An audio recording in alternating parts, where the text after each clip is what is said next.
ကျေးဇူးတင်တယ်ဒီနေ့ကိုရဖျားပြင်ဆင်ပေးတဲ့နေ့တစ်မှာအမှုတစ်တစ်ခုခုသုံးဖို့မိတ်ဆွေမကြားဘူးတဲ့ຢာတစ်ခုမိတ်ဆွေမမြင်ဘူးတဲ့နမိတ်လက္ခဏာတစ်ခုမိတ်ဆွေဘဝမှာမရှိသေးတဲ့ຢာတစ်ခုရဖို့ရန်အတွက်မျှော်လင့်ယုံကြည်ပြီးရောက်လာတဲ့သူဘယ်နှယောက်ရှိလဲအာမင်မိတ်ဆွေမျှော်လင့်တဲ့ဖခင်ကကျွန်တော်တို့ကဘာမှမတတ်နိုင်ဘူးတိုးတော့မိတ်ဆွေမျှော်လင့်ကိုးစားတဲ့ဖခင်ကမိတ်ဆွေအသက်တာမှာထိုအတိုင်းပြုမှာဖြစ်တယ်အာမင်မိတ်ဆွေမျှော်လင့်တဲ့ပမာဏအတိုင်းမိတ်ဆွေယုံကြည်တဲ့ပမာဏအတိုင်းမိတ်ဆွေရဲ့ဘဝမှာရလက်ထွက်လာမှာဖြစ်တယ်ကျွန်တော်တို့ရဲ့ယုံကြည်ခြင်းအားဖြင့်ပဲဥပမာလူတစ်ယောက်ကလိုအပ်ချက်တွေအများကြီးရှိမယ်ကိုဘေးနားကသူကလိုအပ်ချက်တွေအများကြီးရှိလိမ့်မယ်သူ့ရဲ့လိုအပ်ချက်ကျွန်တော်တို့ရဲ့လိုအပ်ချက်အရာဖခင်ကလုံမှာမဟုတ်ဘဲနဲ့ကျွန်တော်တို့ရဲ့ယုံကြည်ချက်အရာကိုတော့ဖခင်လုံမှာဖြစ်တယ်ဘာဒီမဲ့မျက်စိမြင်ဖို့ရန်အတွက်ဖြစ်လာတဲ့ချိန်မှာသူ့လိုမျိုးဘေးနားမှာတောင်းစားတဲ့သူမရှိဘူးလို့ပြောလို့မရပါဘူးတိုးတော့သူကယုံကြည်တယ်ယေရှုနဲ့တွေ့ငါမျက်စိမြင်မယ်လို့ယုံကြည်တယ်မိတ်ဆွေနားကသူကဘလို့ခံယူချက်နဲ့လာတာပဲဖြစ်ပါစေမိတ်ဆွေကကိုတော်ပြုမဲ့အမှုငါဒီနေ့မြင်ရမယ်လို့ဒီကိုရောက်လာဖို့ရန်အတွက်ကျွန်တော်တိုက်တွန်းခြင်းတယ်အာမင်ထိုကဲ့သို့သူတွေပဲဖြစ်တယ်ဆိုတာလည်းယုံကြည်တယ်အာမင်အနားမှာရှိတဲ့သူပြောရအောင်မိတ်ဆွေတော့မသိဘူးကျွန်တော်ကတော့တစ်ခုခုကိုမျှော်လင့်ပြီးတော့ဒီကိုရောက်လာတယ်လို့ပြောရအောင်အာမင်ဟာလေလုယာမိတ်ဆွေမျှော်လင့်တဲ့တိုင်ကိုတော်ဖခင်ကဒီနေရာမှာအသစ်သောအမှုတွေကိုပြုမှာဖြစ်တယ်မိတ်ဆွေရဲ့ဝိညာဉ်လန်းဆန်းခြင်းအားပြည့်ခြင်းကိုခံစားပြီးမှပြန်သွားမှာဖြစ်တယ်ဟာလေလုယာအာမင်လက်ခုပ်တီးလက်အတည်ပြုလက်ရယူရအောင်မိတ်ဆွေတသက်လုံးရှာခဲ့တဲ့မေးခွန်းတွေဟိုခေါင်းထဲမှာမိတ်ဆွေရဲ့အတွေးခေါ်ထဲမှာပြည့်နေနေတဲ့မေးခွန်းများရဲ့အဖြေကိုလည်းယေရှုဖခင်ကဒီနေရာမှာပေးမယ်လို့ကျွန်တော်တို့အထူးယုံကြည်တဲ့အရာဖြစ်တယ်။ဒါကြောင့်ဒီနေ့နှုတ်ကပတ်တော်ကိုကျွန်တော်တို့ဘွဲတော်မင်္ဂလာပေးသွားတဲ့ဆရာမချင်းခမ်ကျွန်တော်တို့အမြဲတမ်းနော်သူ့ကိုပြောတဲ့အချိန်တိုင်းမှာမငြီးမညူကျွန်တော်တို့အတွက်လာပြီးတော့နော်ဖခင်ကိုချစ်တော်အဖြစ်အသင်းတော်ကိုချစ်တော်အဖြစ်လာရောက်ပြီးတော့လိုတဲ့နေရာတိုင်းမှာနော်ပွဲတော်ပေးခြင်းတော်၎င်းနှုတ်ကပတ်တော်ဝေငါခြင်းဘာသာပြန်ခြင်းနော်လိုတဲ့အချိန်တိုင်းမှာဖခင်ရဲ့မျက်နာကိုထောက်ထားပြီးတော့လာပြီးတော့ကိုရောရဲ့ဘုန်းတော်ထင်ရှားစီသောသမီးဖြစ်တယ်ဒါကြောင့်ယေရှုတင်ပါတယ်အခုချိန်မှာလဲသူ့အားဖြင့်ကျွန်တော်တို့နှုတ်ကပတ်တော်သူဆောင်လာတဲ့နှုတ်ကပတ်တော်ကဒီနေ့ကျွန်တော်အတွက်ဖြစ်တယ်ကျွန်မအတွက်ဖြစ်တယ်လို့ယုံကြည်သောသူအရောက်စီတိုင်းကကျွန်တော်စိတ်လှုပ်ရှားစွာနဲ့သူ့ကိုအသုံးပြုမဲ့တန်ရှင်းသောဝိညာဉ်တော်၎င်းသူဆောင်လာတဲ့နှုတ်ကပတ်တော်ကိုတော်၎င်းကျွန်တော်တို့ကြိုဆိုတဲ့အနေနဲ့အားပါလက်ခုပ်တီးပြီးတော့ဆရာမကိုကျွန်တော်ကြိုဆိုရအောင်ကျေးဇူးတင်တယ်ဒါကကျွန်တော်တို့နော်အသင်းတော်ကနော်ပုံထူးခြားအောင်လုပ်တရားမဟုတ်ပါဘူးကျွန်တော်တို့ဘုရားသခင်ရဲ့လူတွေနှုတ်ကပတ်တော်ပြောမဲ့အချိန်မှာကျွန်တော်တို့အတီးပြုတဲ့မျိုးစေ့ဖြစ်တယ်ဒီမျိုးစေ့ဟာကျွန်တော်တို့အားလုံးအတွက်အတီးပြုတဲ့မျိုးစေ့ဖြစ်တယ်ဒါကြောင့်ဒီနေ့ဟောသမျှဒီနေ့ပြောသမျှနှုတ်ကပတ်တော်ဒီနေ့ရောက်လာတဲ့နှုတ်ကပတ်တော်အားလုံးဟာဒီမျိုးစေ့အားဖြင့်ကျွန်တော်တို့အသင်းတော်ပေါ်မှာအတီးဖြစ်မှာဖြစ်တယ်အာမင်ဒါကြောင့်နောက်တစ်ခေါက်ပြန်ပြီးတော့လက်ခုပ်တီးပြီးတော့ဆရာမကိုကြိုဆိုရအောင်ကျေးဇူးတင်တယ်ဤမျိုးစေ့အားဖြင့်အသင်းတော်နဲ့သက်ဆိုင်တဲ့မိသားစုတွေအားလုံးလွတ်မြောက်စရာအကြောင်းဖြစ်ပါစေ။ကောင်းခြင်းမင်္ဂလာအပြည့်အဝခံစားရမယ့်အကြောင်းဖြစ်ပါစေ။ဒီနေ့ဒီမိသားစုနဲ့အပါအဝင်သူတို့နဲ့သက်ဆိုင်တဲ့လူတွေအားလုံးလွတ်မြောက်စရာအကြောင်းဤမျိုးစေ့ကိုယေရှုနာမနဲ့ကောင်းချီးပေးပါ၏။ဆိုတော့ဒီကနေ့ကျမအနေနဲ့ပြန်ပြီးတော့ပါဝင်ခွင့်ရတဲ့အတွက်ကြောင့်မလို့သူပဲဘုရားရဲ့နာမတော်ကိုချီးမွမ်းပါတယ်။ဆိုတော့ကျမကိုဖိတ်ခေါ်ပေးတဲ့ဆရာဆောင်ပြီးတော်၎င်းအသင်းတော်မှာပါဝင်တဲ့မိသားစုတွေအားလုံးအသင်းသူအသင်းသားအားလုံးကိုအထူးပဲကျေးဇူးတင်တဲ့အကြောင်းကိုကျမအနေနဲ့ပြောချင်တယ်။ဒါပေမဲ့ဘုရားရဲ့နာမတော်ကိုလည်းချီးမွမ်းပါတယ်လို့ဒီကနေ့တကယ်ပဲဘုရားသခင်ချိန်ချက်ထားတဲ့အချိန်ရောက်လာမှလည်းကျမတို့ကတွေးဆုံနိုင်တာဖြစ်တယ်ပေါ့နော်။ဆိုတော့တကယ်ပဲဘုရားသခင်ပို့ဆောင်ပေးလို့ဘုရားရဲ့နာမတော်ကိုလည်းအထူးပဲချီးမွမ်းပါတယ်။ဆိုတော့ကျမအနေနဲ့နော်ရှိဝေးမပြောတော့ဘူးနှုတ်ကပတ်တော်ကိုကျမတို့သွားရအောင်အာမင်ဒီနေ့ကျမယူဆောင်လာတဲ့ကျမ်းပိုက်ကတော့ရှမာကုခရစ်ဝင်အခန်းကြီး4ဖြစ်ပါတယ်ရှမာကုခရစ်ဝင်အခန်းကြီး4အငယ်35ကနေပြီးတော့41ထိဖြစ်ပါတယ်လို့ရှမာကုခရစ်ဝင်အခန်းကြီး4အငယ်35ကနေပြီးတော့41စာမျက်နှာ54မှာရှိပါတယ်ဆိုတော့တကယ်လို့ကျမ်းစာအုပ်ပါလာတဲ့သူတွေကျမ်းစာအုပ်နဲ့ပဲဖြစ်ဖြစ်ဖုန်းနဲ့ပဲဖြစ်ဖြစ်ကျွန်တော်တို့အတူတူကဖတ်ရှုဖို့ဖြစ်ပါတယ်ဘုရားရဲ့နှုတ်ကပတ်တော်ဖတ်ခြင်းမှာတကိုးပါပါတယ်အာမင်ဘုရားသခင်နှုတ်ကပတ်တော်ဟာအသက်ဖြစ်တယ်တဲ့ဆိုတော့အသက်သွင်းတယ်အာမင် the living word ဒီနေ့ဆရာဆောင်ပြဒီနေ့တင်းငွေနေ့အတွက်ကြော်ညာတဲ့အခါမှာအဲ့ဒီ post အဲ့ဒီပုံလေးတင်ပြတာ the word is alive and active နော်အသက်ရှင်တယ်ဘုရားရဲ့နှုတ်ကပတ်တော်ကအသက်ရှင်တယ်ဒီကနေ့ကျွန်တော်တို့ဖတ်မဲ့နှုတ်ကပတ်တော်ကလေဟိုဒီတိုင်းပဲရိုးရိုးစာအုပ်ကိုကျွန်တော်တို့ဖတ်နေတာမဟုတ်ဘူးအာမင်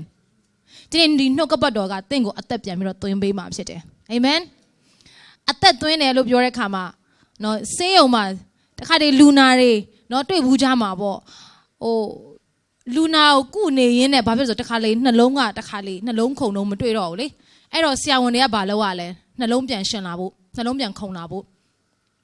ဘာလုပ်ရလဲCPR တွေလုပ်ရတယ်မရရင်ဘာလုပ်ရလဲနောက်ဆုံးလက်စစ်နဲ့ shock ပေးရတယ်လေဟုတ်တယ်နော်တွေ့ဘူးကြလားဆိုတော့ shock ပေးတဲ့အခါမှာအဲ့ဒီနှလုံးကနော်ငြိမ်နေတဲ့နှလုံးကပြန်ပြီးတော့ခုန်လာတာဖြစ်တယ်ဆိုတော့ဒီကနေ့ဒီနှုတ်ကပတ်တော်အားဖြင့်တင်းရဲ့နှလုံးဝိညာဉ်ရေးရာမှာတင်းရဲ့အသက်တာမှာငြိမ်နေတယ်ဆိုလို့ရှိရင်တခါလေ shock ပေးတဲ့အခါမှာလွယ်တော့မလွယ်ဘူးနော်အေးဆေးဆေးဟဲ့ဆိုပြီးတော့နှိုးတာမဟုတ်ဘူးနော်အဲ့ဒီလူနာတွေတတိမရတဲ့လူနာတွေကိုအေးဆေးဟဲ့ဒီလိုလှုပ်လို့မရအောင်ဘယ်လိုလုပ်ရလဲတခါလေကြမ်းကြမ်းလေးလှုပ်ရတယ်တခါတလေ electric shock နဲ့ပေးတဲ့အခါမှာအိုးဆိုပြီးတော့မှာပေါ့နော်တွေ့ဘူးကြမှာပေါ့အဲ့ဒီချိန်ကျမှသူ့ရဲ့နှလုံးကပြန်ခုန်လာတာဖြစ်တယ်ဆိုတော့ဒီကနေ့ဒီနှုတ်ကပတ်တော်ဟာတင့်ကိုအသက်ပြန်သွင်းပေးမဲ့နှုတ်ကပတ်တော်ဖြစ်တယ်အာမင်ဒါကြောင့်မလို့ဒီနှုတ်ကပတ်တော်ကိုပဲကျွန်တော်တို့အားလုံးအတူတူကဖတ်ရွရအောင်အတန်ကိုလွင့်ပြီးတော့ဒီကနေ့ဒီနှုတ်ကပတ်တော်ဖတ်ရှုခြင်းအပြင်သင်ရဲ့တက်တာမှာတည်နေတဲ့အရာတွေပြန်ရှင်းမယ်ဆိုတဲ့ယုံကြည်ခြင်းနဲ့အာမင်ဒီနှုတ်ကပတ်တော်ကိုဖတ်ရှုရအောင်အငယ်35ကနေပြီးတော့41ဖြစ်ပါတယ်1 2 3ထိုနေ့ညအချိန်၌ကိုရောကကမ်းတစ်ဖက်သို့ကူးကြကုန်အံ့ဟုမိန့်တော်မူလျင်တပည့်တော်တို့သည်လူစုဝေးရာမှထွက်၍လေပေါ်၌ရှိနှင့်သောကိုရောပါလျက်သွားကြ၏အခြားလေတို့လည်းပါသေး၏ထိုအခါပြင်းစွာသောမိုးသက်မုန်တိုင်းဖြစ်၍လှိုင်းတဘိုးခတ်သောကြောင့်လှေသည်ရင်နှင့်ပြည့်လေ၏ပဲ့၌ခေါင်းပေါ်မှကျိန်းဆက်၍နေတော်မူ၏တပည့်တော်တို့သည်ကိုရောကိုနှိုးပြီးမှအရှင်ဖေယအကျွန်ုပ်တို့သည်ပျက်စီးခြင်းသို့ရောက်သည်ကိုလှစ်လူသောစိတ်ရှိတော်မူသလောဟုရှောက်ကြသောကိုရောသည်ထ၍တိတ်ဆိတ်ငြိမ်ဝတ်စွာနေဟုလေနှင့်ပင်လယ်ကိုဆုံးမတော်မူသဖြင့်လေသည်ငြိမ်၍အလွန်သာယာလေ၏ကိုရောကလည်းသင်တို့သည်အဘယ်မျှဤမျှလောက်ကြောက်တတ်သနည်းအဘယ်ကြောင့်ယုံကြည်ခြင်းစိတ်နှင့်ကင်းသနည်းဟုမေးတော်မူလျင်သူတို့သည်အလွန်ကြောက်ရွံ့၍ဤသူကအဘယ်သို့သောသူနည်းလေနှင့်ပင်လယ်သည်သူ၏စကားကိုနားထောင်မှသည်တကားဟုအချင်းချင်းပြောဆိုကြ၏အာမင်ဖတ်ရှုသွားသောကျမ်းပိုက်အားဖြင့်အရောက်ချင်းစီတိုင်းနဲ့ဘုရားသခင်ကောင်းချီးပေးပါစေအာမင်အာမင်ဒီကနေ့ဒီကျမ်းပိုက်ကိုပေါ့နော်ကျမတို့ကြားဘူးပြီးသားဖြစ်တယ်ကျမတို့ Sunday School ကလေးဘဝကလေးကပေါ့နော်ဆရာဆရာမတွေကတခါလေးပြောတယ်တခါလေးလဲဗါလဲဖျားเจ้าနေမှာလေChristmas ပွဲတို့ New Year တို့ညလုံးပေါက်တို့ထိုင်တဲ့အခါမှာတခါလေးပွဲတွေလုပ်တဲ့အခါမှာပြဿနာအမျိုးမျိုးလုပ်တဲ့အခါမှာဒါတဲ့ပြဿနာတစ်ခုတည်းမှာပါတယ်ပေါ့နော်ဆိုတော့ဘာလို့အရန်ကျမတို့ ਨੇ အရန်ရှင်းနေတဲ့ကျမ်းပိုက်တစ်ခုဖြစ်တယ်ဆိုတော့ဒီမှာဘာတွေ့ရလဲဆိုလို့ရှိရင်အဲ့ဒီညမှာတဲ့သခင်ယေရှုကဘာပြောလဲဆိုငါတို့ကမ်းတစ်ဖက်ကိုကူးကြရအောင်တဲ့ကူးကြရအောင်လို့ပြောတဲ့အခါမှာပြောပြီးတော့သူတို့အားလုံးကလှေပေါ်တက်တယ်လှေပေါ်တက်ရင်းနဲ့သွားနေရင်းနဲ့ခရစ်တော်ကလှေပေါ်မှာအိပ်ပျော်သွားတယ်အိပ်ပျော်နေတဲ့အချိန်မှာဘာဖြစ်သွားလဲဆိုရုတ်တရက်လှိုင်းတဘိုးတွေထလာတယ်လေပြင်းမုန်တိုင်းတက်ရောက်လာတယ်အဲ့ဒီမှာသူတို့လှေကအမျိုးမျိုးနော်နစ်မြုပ်နီးပါဖြစ်နေတဲ့ခါကျတော့သူတို့ကလည်းအယမ်းကိုကြောက်တယ်ဒုက္ခပဲငါတို့တော့သေတော့မှာပဲဆိုပြီးတော့နော်ယေရှုအိပ်ပျော်နေတဲ့ဟာကိုယေရှုကိုသွားနှိုးတယ်ကိုရောလောက်ပါအောင်ဒီမှာကျွန်တော်တို့သေတော့မယ်ကိုရောဂယူးမဆိုင်တော့ဘူးလားအဲ့နဲ့ယေရှုကချက်ချင်းထပြီးတော့အရင်ဆုံးလေနဲ့ပင်လယ်ကိုဆုံးမတယ်ငြိမ်သက်စေဆိုပြီးတော့အမိန့်ပေးပြီးတော့မှသူ့တပည့်တော်တွေကိုပြောတယ်မင်းတို့တွေဘာကြောင့်အဲ့လောက်ကြောက်ရတယ်လဲနင်တို့တွေမယုံကြည်နိုင်ဘူးလားဆိုပြီးတော့မေးပြီးတော့အမှတပည့်တော်တွေကလည်းအယံကိုအံ့ဩသွားတယ်ဆိုတဲ့ကျမ်းပိုက်ဖြစ်တယ်ဆိုတော့ဒီကနေ့ကျွန်မပြောချင်တဲ့အချက်ကကျွန်မခေါင်းစဉ်ကပါလဲဆိုလို့ရှိရင်ကမ်းတစ်ဖက်သို့ကူးကြကုန်အံ့ခေါင်းစဉ်ကပါလဲကမ်းတစ်ဖက်သို့ကူးကြကုန်အံ့ဆိုတော့ကမ်းတစ်ဖက်သို့ကူးကြကုန်အံ့ဆိုတဲ့စကားဒီစကားကဘယ်သူပြောတာလဲတပည့်တော်တွေကချင်းချင်းပြောတာဟဲ့ငါတို့ဟိုဘက်ကမ်းအောင်သွားရအောင်ဆိုပြီးပြောတာလားမဟုတ်ဘူးဘယ်သူပြောတဲ့စကားလဲယေရှုပြောတဲ့စကားဖြစ်တယ်ဒီကနေ့ကျမတို့ရဲ့အသက်တာမှာသခင်ယေရှုကကျမတို့ကိုနောက်ထပ်နေရာအသစ်နောက်ထပ်အဆင့် level အသစ်ကိုပို့ပေးခြင်းနဲ့ဘုရားသခင်ဖြစ်တယ်ကမ်းတစ်ဖက်ကိုကူးရအောင်လို့ယေရှုကကျမတို့ကိုပြောတယ်ဆိုတော့တခါလေကျမတို့ကယူပါယုံတွေရထားတယ်ဘုရားသခင်ပြောတဲ့စကားတွေဘုရားသခင်ပေးတဲ့ယူပါယုံတွေအိမ်မက်ယူပါယုံတွေအကြံစီတွေဘုရားသခင်ကကဲ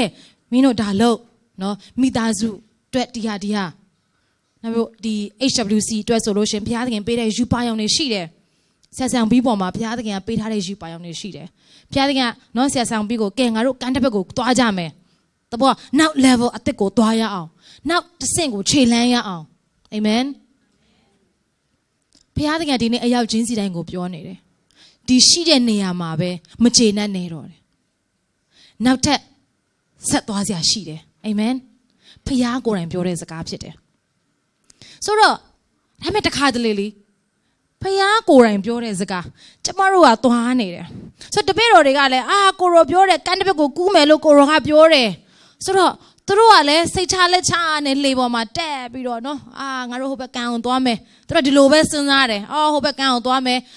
ယေရှုကတော့ဘာလုပ်မလဲတော့မသိဘူးဒါပေမဲ့သူပြောတယ်ဆိုတော့လေပေါ်မှာတက်လိုက်တယ်ဒါပေမဲ့သွားရင်လာရင်နဲ့ဘာဖြစ်သွားလဲဆိုရင်ရုတ်တရက်ဘာဖြစ်သွားလဲမုန်တိုင်းထလာတယ်လေပြင်းမုန်တိုင်းဖြစ်လာတယ်ဆိုတော့ဒီကမ်းတစ်ဘက်ကိုသွားကြမယ်လို့ပြောပြီးတော့လေပေါ်မှာတက်ပြီးတော့မထင်မမှတ်ဘဲနဲ့လေမုန်တိုင်းနေရှိလာတယ်ဒီကနေ့ကျမတို့ရဲ့သက်တာမှာလဲတခါလေဖခင်သခင်ကလေကျမတို့ကိုသူ့ရဲ့လမ်းကြောင်းကိုတခါပို့တယ်သူ့ရဲ့အကြံစီတော်ထဲမှာကျမတို့ရောက်နေတယ်ရောက်နေတဲ့အခါမှာတခါလေအားလုံးအဆင်ပြေမယ်လို့ထင်နေကြတယ်ဟုတ်တယ်နော်ဘုရားသခင်ပို့ဆောင်ပေးမယ်ဆိုလို့ရှိရင်ငါတို့ဘာအစီတာမှမရှိဘူးဘာအနောက်ရှက်မှမရှိဘူးလို့ထင်တတ်ကြတယ်ကျမလည်းအဲ့လိုထင်ခဲ့ဘူးလားကျမဘယ်လိုထင်ခဲ့လဲဆိုဘုရားသခင်အလိုတော်ရှိတယ်ဆိုလို့ရှိရင်တော့ငါ့ကိုစီတာမဲ့လူမရှိဘူးလုံးဝ smooth ဖြစ်မယ်အဲ့လိုထင်ခဲ့တာဒါပေမဲ့ဒီညမှာဘာဖြစ်သွားလဲဆိုရင်သူတို့အစီအစဉ်ထဲမှာမပါတဲ့အဖြစ်အပျက်တွေတချို့ဖြစ်သွားတယ်မုံတိုင်းထန်လာမယ်ဆိုတာတပည့်တော်တွေအစီအစဉ်ထဲမှာလည်းမဆွဲထားဘူးအစီအစဉ်ထဲမှာဆွဲထားတာကတစ်ဖက်ကန်းကူးမယ်ဒါပဲဟိုရောက်အောင်သွားမယ်ဒါပဲတခါကျမတို့ယုံကြည်သူအသက်တာမှာလေဖခင်သခင်ပြောတဲ့စကားကျမတို့အဲ့ဒီအတွက်ပဲကျမတို့ပြင်ဆင်ထားတယ်ပြင်ဆင်ပြီးတော့တခါတလေမပြင်ဆင်ထားတဲ့အဖြစ်အပျက်တွေတခါလေကြုံရတတ်တယ်မုံတိုင်းတွေကြုံရတတ်တယ်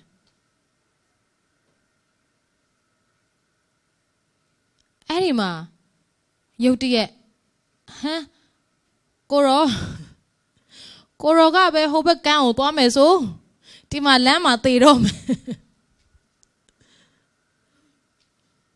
တခါလေကိုရောရဲ့ချမှတ်ထားတဲ့အကြံစီထဲမှာလေမုံတိုင်းနဲ့ကြုံရတတ်တယ်ဘာဖြစ်လို့လဲဆိုတော့ကျမတို့နေထိုင်တဲ့လောကကြီးကလောကဖြစ်တယ်ကောင်းကင်မရောက်သေးဘူးဆိုတော့ဘုရားသခင်ချမှတ်ထားတဲ့အကြံစီမှာလဲကျမတို့အခက်ခဲတွေတွေ့မယ်ဆိုတာကိုအခုကတည်းကကြိုတင်ပြီးတော့သိထားဖို့ဖြစ်တယ်ကြိုက်တော့မကြိုက်ဘူးเนาะ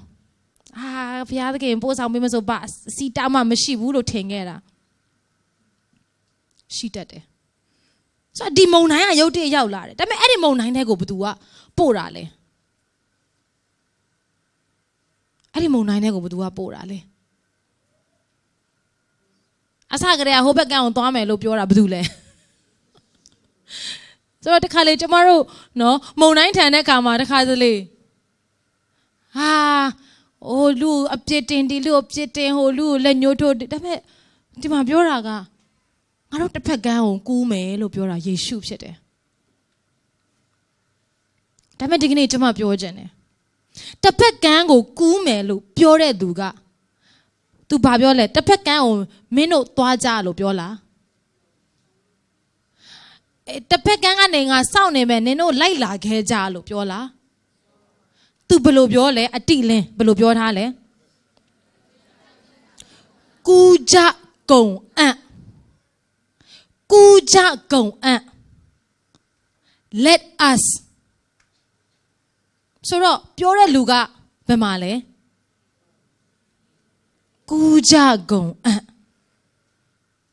ဖခင်သခင်ကဒီကနေ့တင့်ကိုဂတိပေးထားတဲ့အရာတွေတင့်ကိုသူ့ရဲ့အကြံစီကိုဖော်ပြတဲ့အခါမှာသူ့ရဲ့နီလန်းတွေကိုသူ့ရဲ့လမ်းကြောင်းကိုဖော်ပြတဲ့အခါမှာဖခင်သခင်ကဒီနေ့ဘာပြောလဲ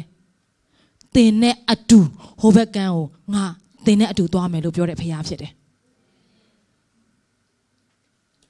တပည့်တော်တွေကိုနင်တို့သွားနေကြငါနောက်မှလိုက်လာမယ်မပြောဘူးအာမင်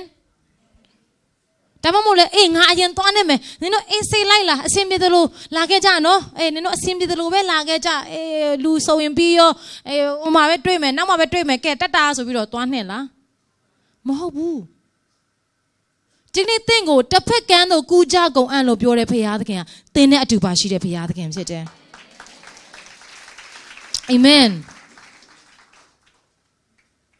မုန်တိုင်းကြားထဲမှာအာမင်သင်နဲ့အတူပါရှိတဲ့အေမာနွေလဖခင်ဖြစ်တယ်တစ်ဖက်ကန်းကိုကူးကြကုန်အံ့လို့ပြောတဲ့သူကတစ်ဖက်ကန်းကိုအရောက်ပို့ပေးမဲ့ဖခင်သခင်ဖြစ်တယ်ဒါကြောင့် तू ကအေးဆေးနေနေတာပေါ့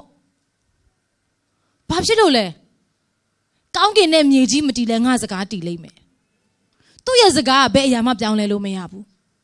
ဘယ်အဖြစ်ကမှသူ့ရဲ့စကားကိုပြောင်းလဲလို့မရဘူးသင်ရဲ့အခြေအနေဘယ်လိုပဲဖြစ်နေပါစေဖခင်သခင်ရဲ့စကားအတိလင်းပြောထားတဲ့စကားတကယ်အတိလင်း तू တာဝန်ယူတယ်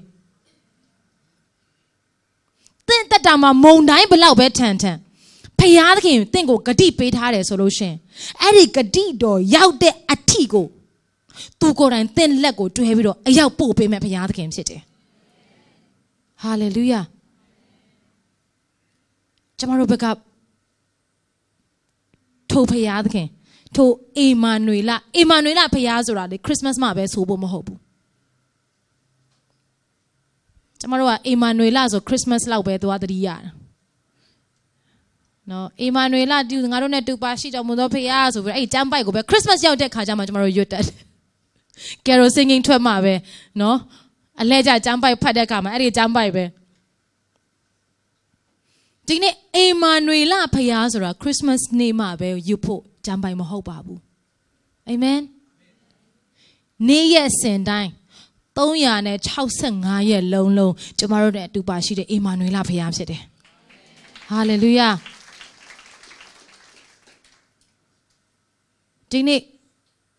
သင်ဘယ်အခြေအနေရောက်နေလဲကျွန်မမသိပါဘူးအေးစစ်စစ်လေငြိမ်သက်တဲ့အချိန်လည်းဖြစ်ကောင်းဖြစ်နိုင်တယ်ဒါမှမဟုတ်ရင်လည်း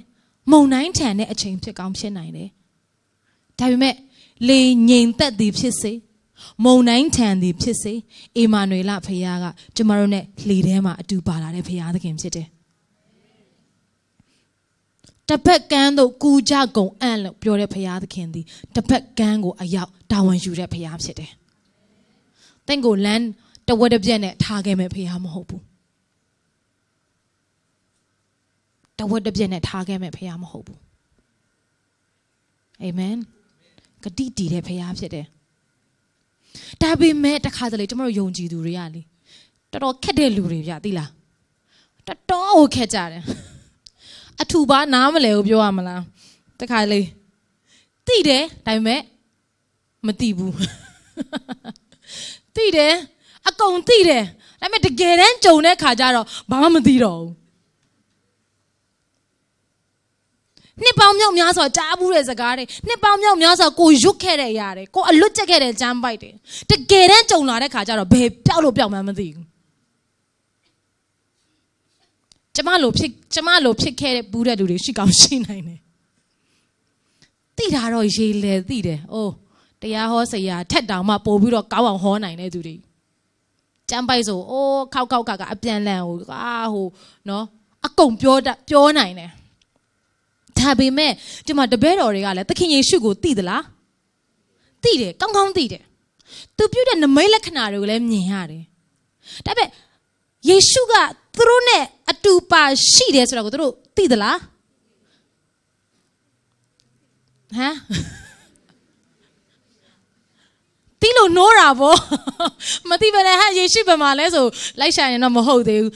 သူတို့နဲ့လေထဲမှာအတူတူရှိတယ်ဆိုတာကိုလည်းသူတို့ကောင်းကောင်းသိတယ်အေးဒါပေမဲ့ယေရှုရှိတယ်ဆိုတာကိုသိရဲ့နဲ့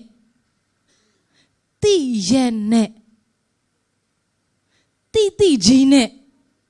နော်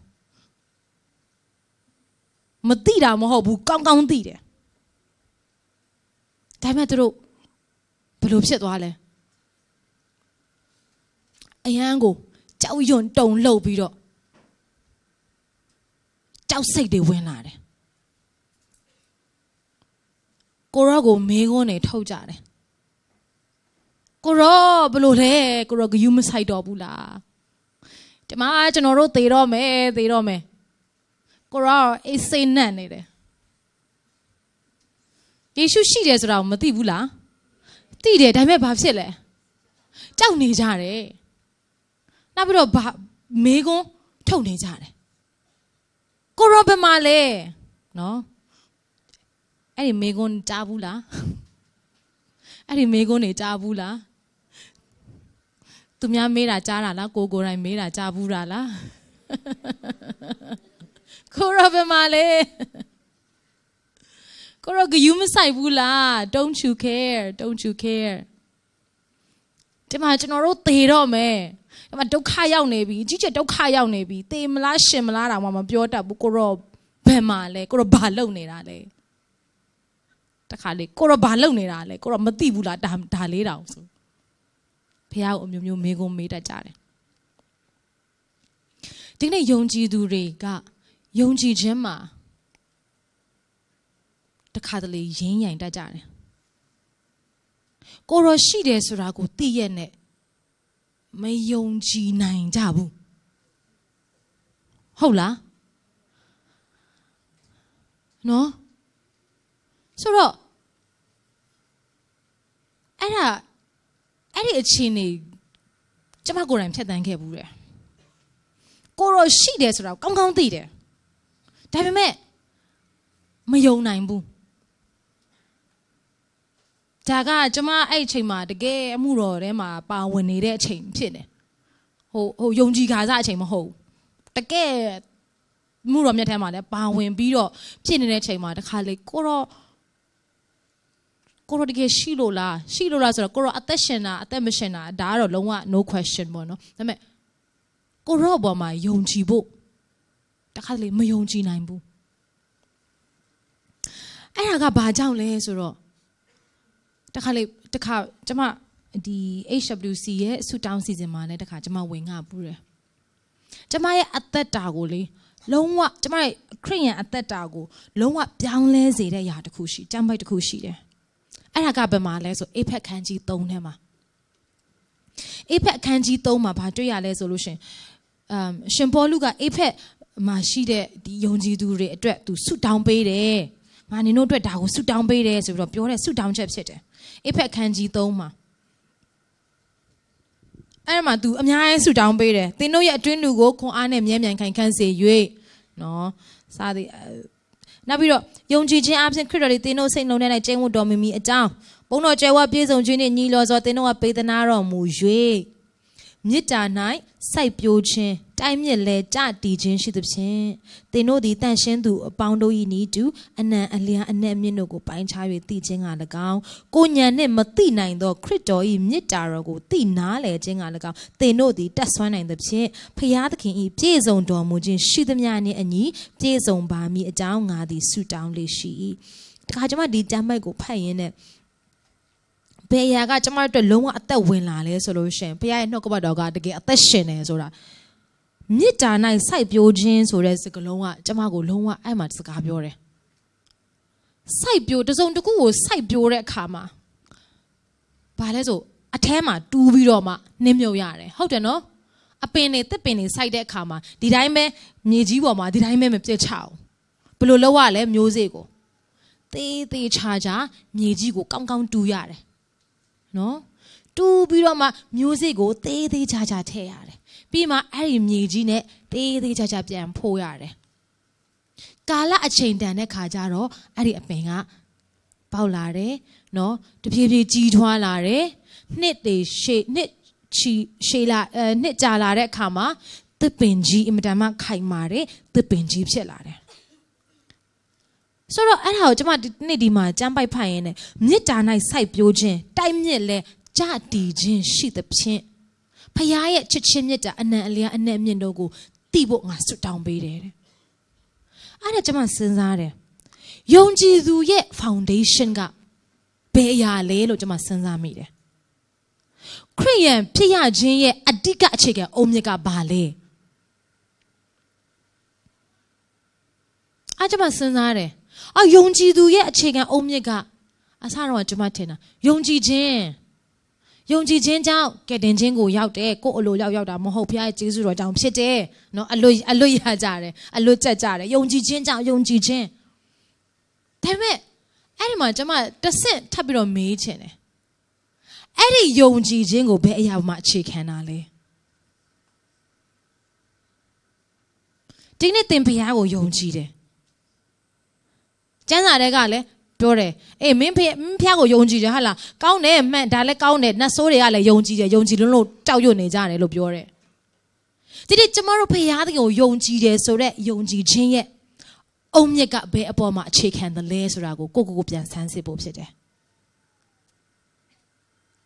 ယုံကြည်ခြင်းကရိုးရိုးတန်မှန်ယုံကြည်ခြင်းဒါကြောင့်မလို့ယုံကြည်ခြင်းအားကြီးတယ်ယုံကြည်ခြင်းအားနည်းတယ်ကြားဘူးကြမှာပေါ့သူယုံကြည်ခြင်းအယံပြင်းတယ်သူယုံကြည်ခြင်းအယံနည်းတယ်ဒါပေမဲ့အဲ့ဒီယုံကြည်ခြင်းကဘယ်အပေါ်မှာအခြေခံလဲဆိုပြီးတော့ကျွန်မထပ်စစ်မေးတဲ့အခါမှာဒီကနေ့သင်အင်မတန်မှစိတ်ချယုံကြည်ရတဲ့လူရှိလားအခုကိုယ့်ရဲ့မိသားစုထဲမှာအယံကိုစိတ်ချရတဲ့လူယုံကြည်စိတ်ချရတဲ့လူရှိလားမိမိအတိုင်းဝိုင်းထဲမှာပဲဖြစ်ဖြစ်တငယ်ချင်းမှာပဲဖြစ်ဖြစ်နော်ရှိလားโอเคအဲ့ဒါဆိုဘာကြောင့်သူ့ကိုယုံကြည်တာလဲ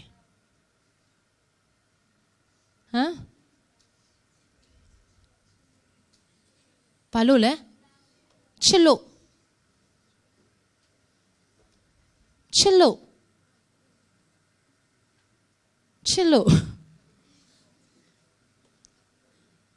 အဖြေကချစ်လို့ဒါပဲဇနီးမောင်နှံတွေဘာကြောင့်အချင်းချင်းကြောက်နေကြောက်လုံးဝယုံကြည်စိတ်ချနိုင်လားလဲချစ်လို့ဖြစ်တယ်သားသမီးတွေကအဖေအမေတွေကိုဘာကြောင့်လုံးဝယုံကြည်စိတ်ချနိုင်တာလဲအဖေအမေရဲ့မေတ္တာကိုသူတို့သိလို့ဖြစ်တယ်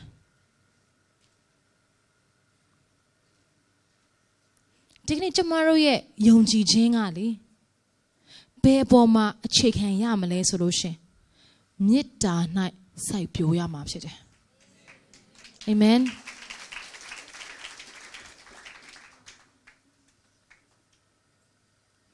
ကိုဘဝနဲ့ယဉ်ပြီးယုံကြည်ရဲတဲ့သူကိုလုံးဝယုံကြည်နိုင်တဲ့သူကဘာကြောင့်သူ့ကိုယုံကြည်နိုင်တာလဲဆိုသူကကိုချစ်လို့ဖြစ်တယ်အသက်နဲ့ယဉ်ပြီးတော့ကိုချစ်တဲ့သူပေါ်မှာဘဝတစ်ခုလုံးယုံကြည်စိတ်ချစွာပုံအပ်ရဲတယ်ဒီနေ့ယုံကြည်သူရဲ့ယုံကြည်ခြင်းရဲ့အခြေခံအုတ်မြစ်ကပါလေဖခင်သခင်ရဲ့မေတ္တာဖြစ်တယ်ဒီယုံကြည်ခြင်းဒီမေတ္တာကိုနားမလည်တဲ့အခါမှာဒါနဲ့ကမတူဘူးနော်ဒါနဲ့သိတာနဲ့မတူဘူးဒါနဲ့ကတပေလောက်ပဲကွာတယ်ဒါပေမဲ့ဒီကနေဒီကိုရောက်ဖို့လေနှစ်ချီတခါလေးကြားတယ်10နှစ်15နှစ်အနှစ်20ဒီကနေဒီကိုရောက်ဖို့ပြောချင်တာကပါလေဘုရားရဲ့မေတ္တာကြောင့်ကိုသိတာကြားလာပြီဟုတ်တယ်နော်ဘုရားသခင်မေတ္တာရှင်ဖြစ်တယ်ဘုရားသခင်ကနော်လူသားအလုံးကိုချစ်တယ်ဘုရားသခင်ငါ့ကိုချစ်တယ်ငါ့ကိုချစ်လို့ကဲတင်တယ်သိတယ်မသိတာမဟုတ်ဘူးသိတယ်ဒါပေမဲ့တပည့်တော်တွေလို့ကိုယ်မုံတိုင်းထန်နေတဲ့အခါမှာဘာဖြစ်လဲဆိုရင်သိတာနဲ့ဘာမှအလုပ်လုပ်လို့မရတော့မသိဘူးလားဆိုကောင်းကောင်းသိတယ်ဒါပေမဲ့ဘာကြောင့်လဲဒီထဲမှာမှနားမလဲတာဒီထဲမှာမှမရှိတာဒီနေ့1000တန်နော်ငွေဆက်ကူ1000တွေ့ဘူးတယ်နော်တွေ့ဘူးတဲ့လူရှိလားငွေဆက်ကူ1000မြင်ဘူးတဲ့လူရှိလားโอเคဆိုတော့ဘာအယောင်လဲစိမ်းရောင်တဲ့ဟောတွေ့ဘူးတာတကယ်ဟုတ်လို့ဒါမို့ color blind ပဲဖြစ်နေတာလားတော့မသိဘူးဆိုတော့အပြာရောင်တယ်နော်အပြာရောင်စိမ်းပြာရောင်ပေါ့အပြာပဲနည်းနည်းပိုတန်းတယ်ဆိုတော့အဲ့ဒီမှာ1000ဟုတ်တယ်နော်ပြီးအခရာတွေကလည်းပါတယ်နော်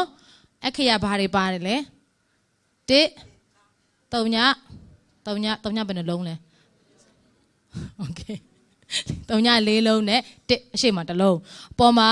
နော်မြန်မာပြည်ဗာလဲဟိုဘိုဘန်စသဖြင့်ပေါ့နော်အဲ့မှာ serial number တွေအကုန်ပါတယ်1000တန်ကောင်းကောင်းသိတယ်မသိဘူးလားသိတယ်ကောင်းကောင်းသိတယ်တရေနိုးရင်လည်း1000တန်သိလားသိတယ်အိမ်မက်ရောင်ရင်လည်းသိလားသိတယ်ဒါမျိုးကြတော့ကောင်းကောင်းသိတယ်ဆိုတော့ဆိုပါစို့ဆိုင်မှာနော်ဆိုင်မှာသွားပြီးတော့အရန်လှတဲ့ဟိုမိန်းကလေးဆိုအင်ဂျီပေါ့နော်မအင်ဂျီအရန်လှတယ်ဈေးကိုတွားကြည့်လိုက်တော့1000နဲ့အဲ့ဒါကိုကဆိုင်ကိုသွားပြီးတော့ဒီအင်ဂျီကျမယူမယ်ကျမဝယ်မယ်ဆိုဆိုင်ဘယ်လောက်လဲဆိုဆိုင်ရှင်က1000ကိုကပြန်ပြန်1000တိတာဗော1000တန်ကောင်းကောင်းတိတယ်ငွေစက်ကူကဘယ်အရောင်စိမ့်ပြရောင်လေးအပေါ်မှာဒီဟာတွေပါတယ်ကနန်းကပါတယ်တစ်တလုံးနဲ့3ည4လုံးပါတယ်ဘိုမြန်မာပြည်နော်Central Bank စသဖြင့်ကိုရေးထားတယ်ကောင်းကောင်းသိတယ်ကဲအဲ့ဒီအင်ဂျီဝယ်မယ်ရမလားသိချတာဘာလို့မရတာလဲသိတယ်လေကောင်းကောင်းသိတယ်ကောင်းကောင်းသိတယ်ဝယ်လို့ရလားဘာကြောင့်လဲမရှိလို့ဒီနေ့ယုံကြည်သူတော်တော်များများခရစ်ယာန်တော်တော်များများကလည်းတခါလေကယ်တင်ခြင်းကိုဒီမှာသိပြီးတော့ဒီမှာမရှိဘူးကောင်းကင်ရောက်မှမရှိဘူးဆိုတာ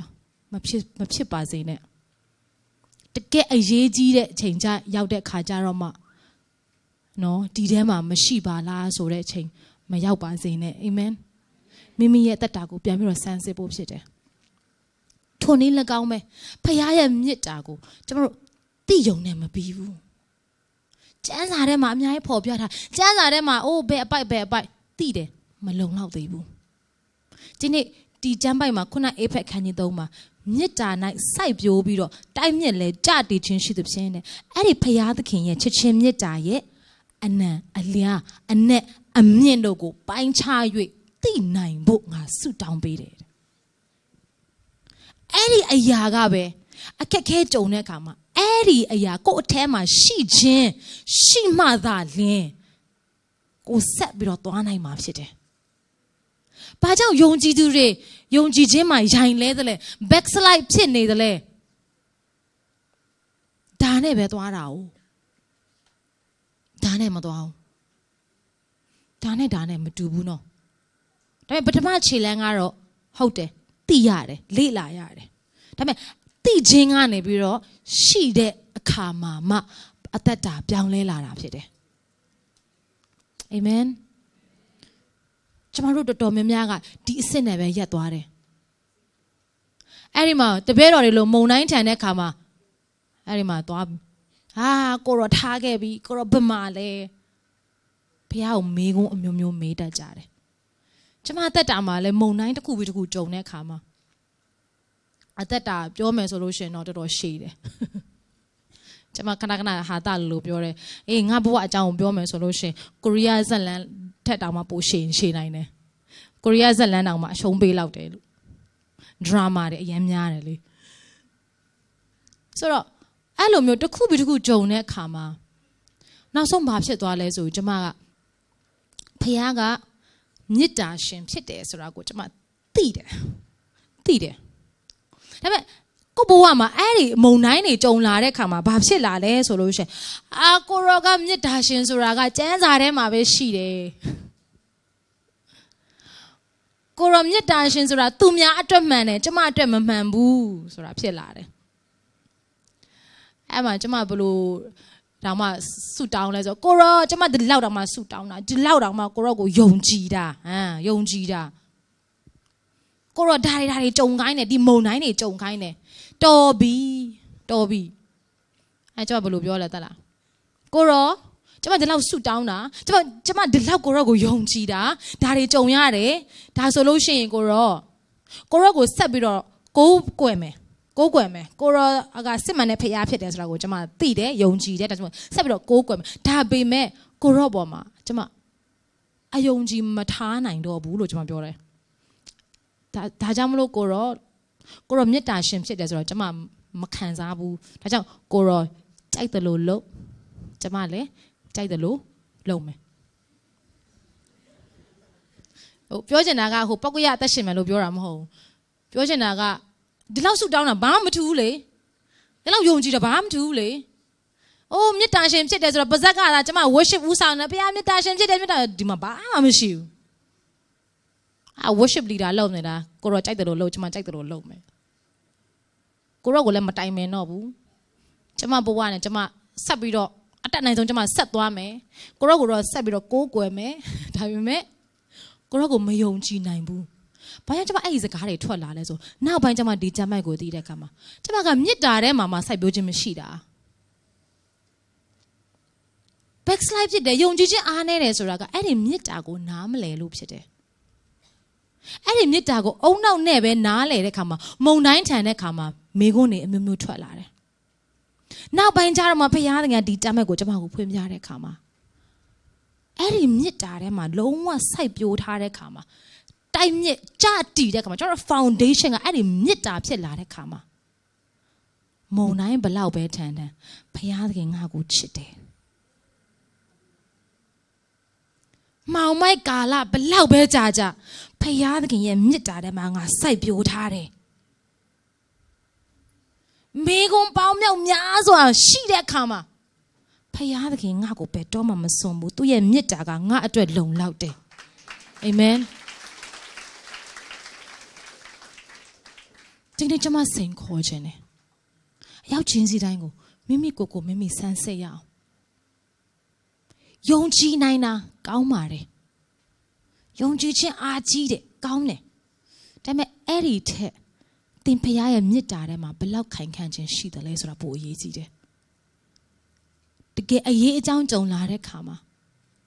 ကိုမယုံကြည်နိုင်တော့တဲ့အချိန်မှာပင်လင်းအဲ့ဒီမြစ်တာထဲမှာဆက်ပြီးတော့ရှိနေမယ်ဆိုလို့ရှိရင်အာမင်ငြိမ်ဝတ်စွာနေနိုင်တာဖြစ်တယ်သူတို့တွေကလည်းယေရှုကိုမေးတယ်ကိုရောဂယုမဆိုင်ဘူးလားကိုရောဘယ်မှာလဲဒါပေမဲ့ယေရှုကလည်းချက်ချင်းအရင်ဆုံးသူတို့ရဲ့ပြဿနာကိုအရင်ဆုံးဖြေရှင်းပေးတယ်မုန်တိုင်းကိုအရင်ငြိမ်းစေတယ်ယေရှုကလည်းနော်အရင်ချစ်စရာကောင်းတယ်ကျမတို့တွေဆိုတပဲတော်တွေကိုအရင်ဆုံးဆုံးမပေးမှခေါင်းခောက်ပြီးမှကဲနင်တို့ကြည်ရင်းဆိုပြီးတော့မုန်တိုင်းကိုငြိမ်းစေမှာအမေယေရှုမဟုတ်ဘူးသူတို့အရင်ကြောက်နေတယ်ဆိုတော့မြင်တဲ့အခါမှာသူတို့ကိုအရင်ဆုံးငြိမ်အောင်ထားလိုက်တယ်အိမ်မုန်တိုင်းကိုအရင်ဆုံးငြိမ်ပြီးမှသူတို့အေးဆေးဆေး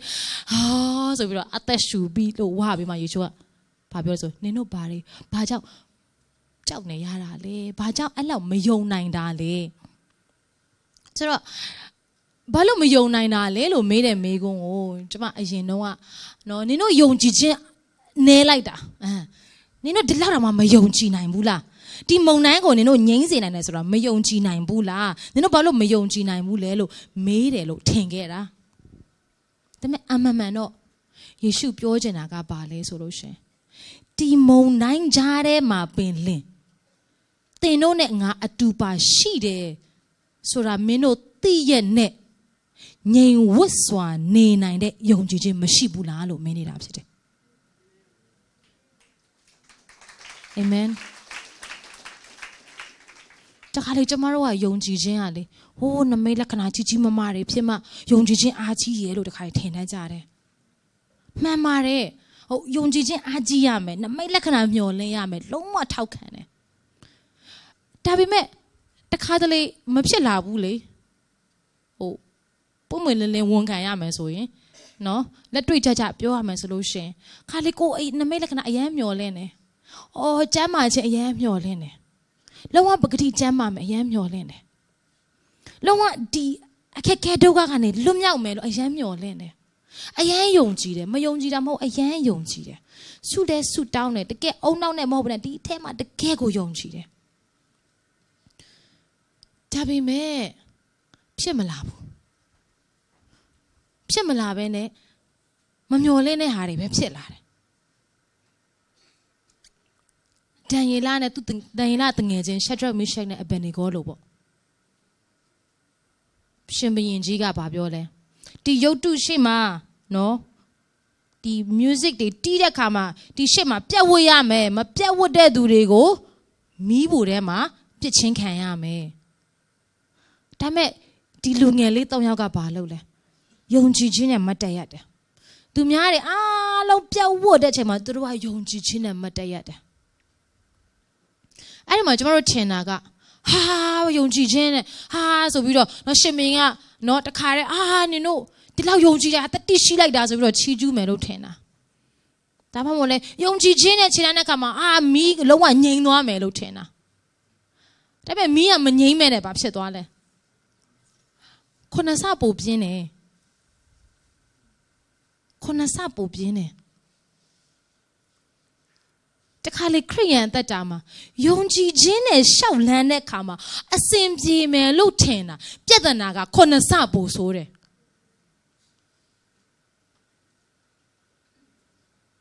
အဲ့ဒီချိန်ကျတော့ကိုရောဘယ်မှာလဲတွေဖြစ်ပြန်ဖြစ်လာမုံတိုင်းကခုနစပိုပြင်းထန်တယ်အခက်ခဲတွေခုနစပိုများတယ်ဒါပေမဲ့ခုနစပိုများတော့မီးဖို့ထဲမှာယေရှုအတူပါရှိတယ်အာမင်ခုနစပိုများတော့မီးတဲ့ကိုရှောက်ရတယ်ရှောက်ရတယ်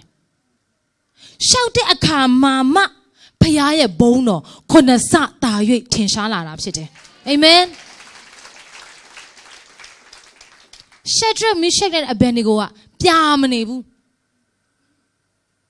ဟာဒုက္ခပဲမိခုနစပူပူလာပြီဒုက္ခပဲဆိုပြီးတော့ထွက်မပြေဘူးအဲ့ချိန်ကျမှဖခင်ကိုဇောတကမတက်ဘူးငြိမ်ဝတ်စွာနဲ့ယုံကြည်ခြင်းအပြည့်နဲ့မိတဲ့ကိုသူတို့ခြေလန်းလှမ်းတာဖြစ်တယ်ခြေလန်းလှမ်းတဲ့အခါမှာဖယားသခင်သူတို့နဲ့အတူပါရှိကြောင်းတာ၍ထင်ရှားလာတယ်တနိုင်ငံလုံးအတိုင်းတာကသူတို့ရဲ့ဖယားကိုသိလာတာဖြစ်တယ်ရှင်ဘုရင်ကအစသူတို့ရဲ့ဖယားကိုကိုးကွယ်ရမယ်ဆိုပြီးတော့အမိန့်ထုတ်ပြန်တဲ့အထိဖြစ်တာ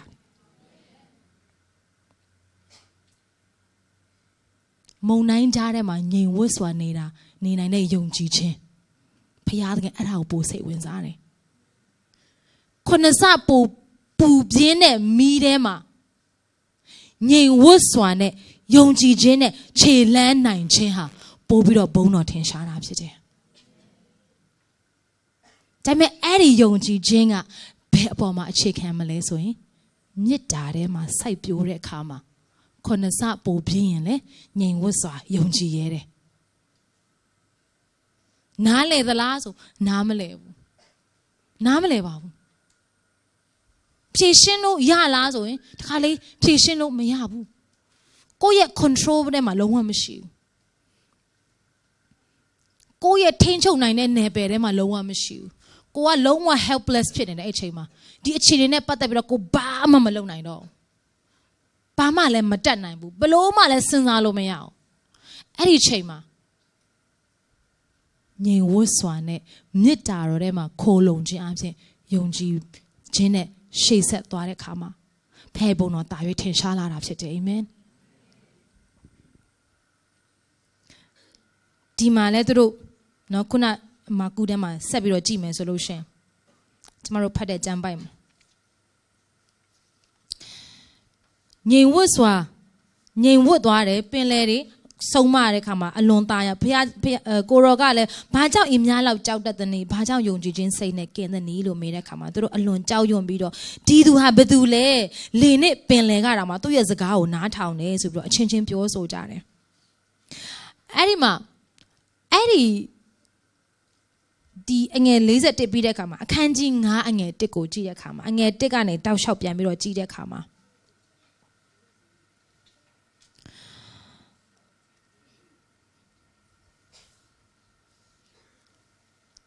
အိုင်တစ်ဖက်မှာဂါဒရပြည်သို့ရောက်ကြတယ်တဲ့ယေရှုကလေထဲကနေထွက်တော်မူသည့်ခဏတွင်ညစ်ညူးသောနတ်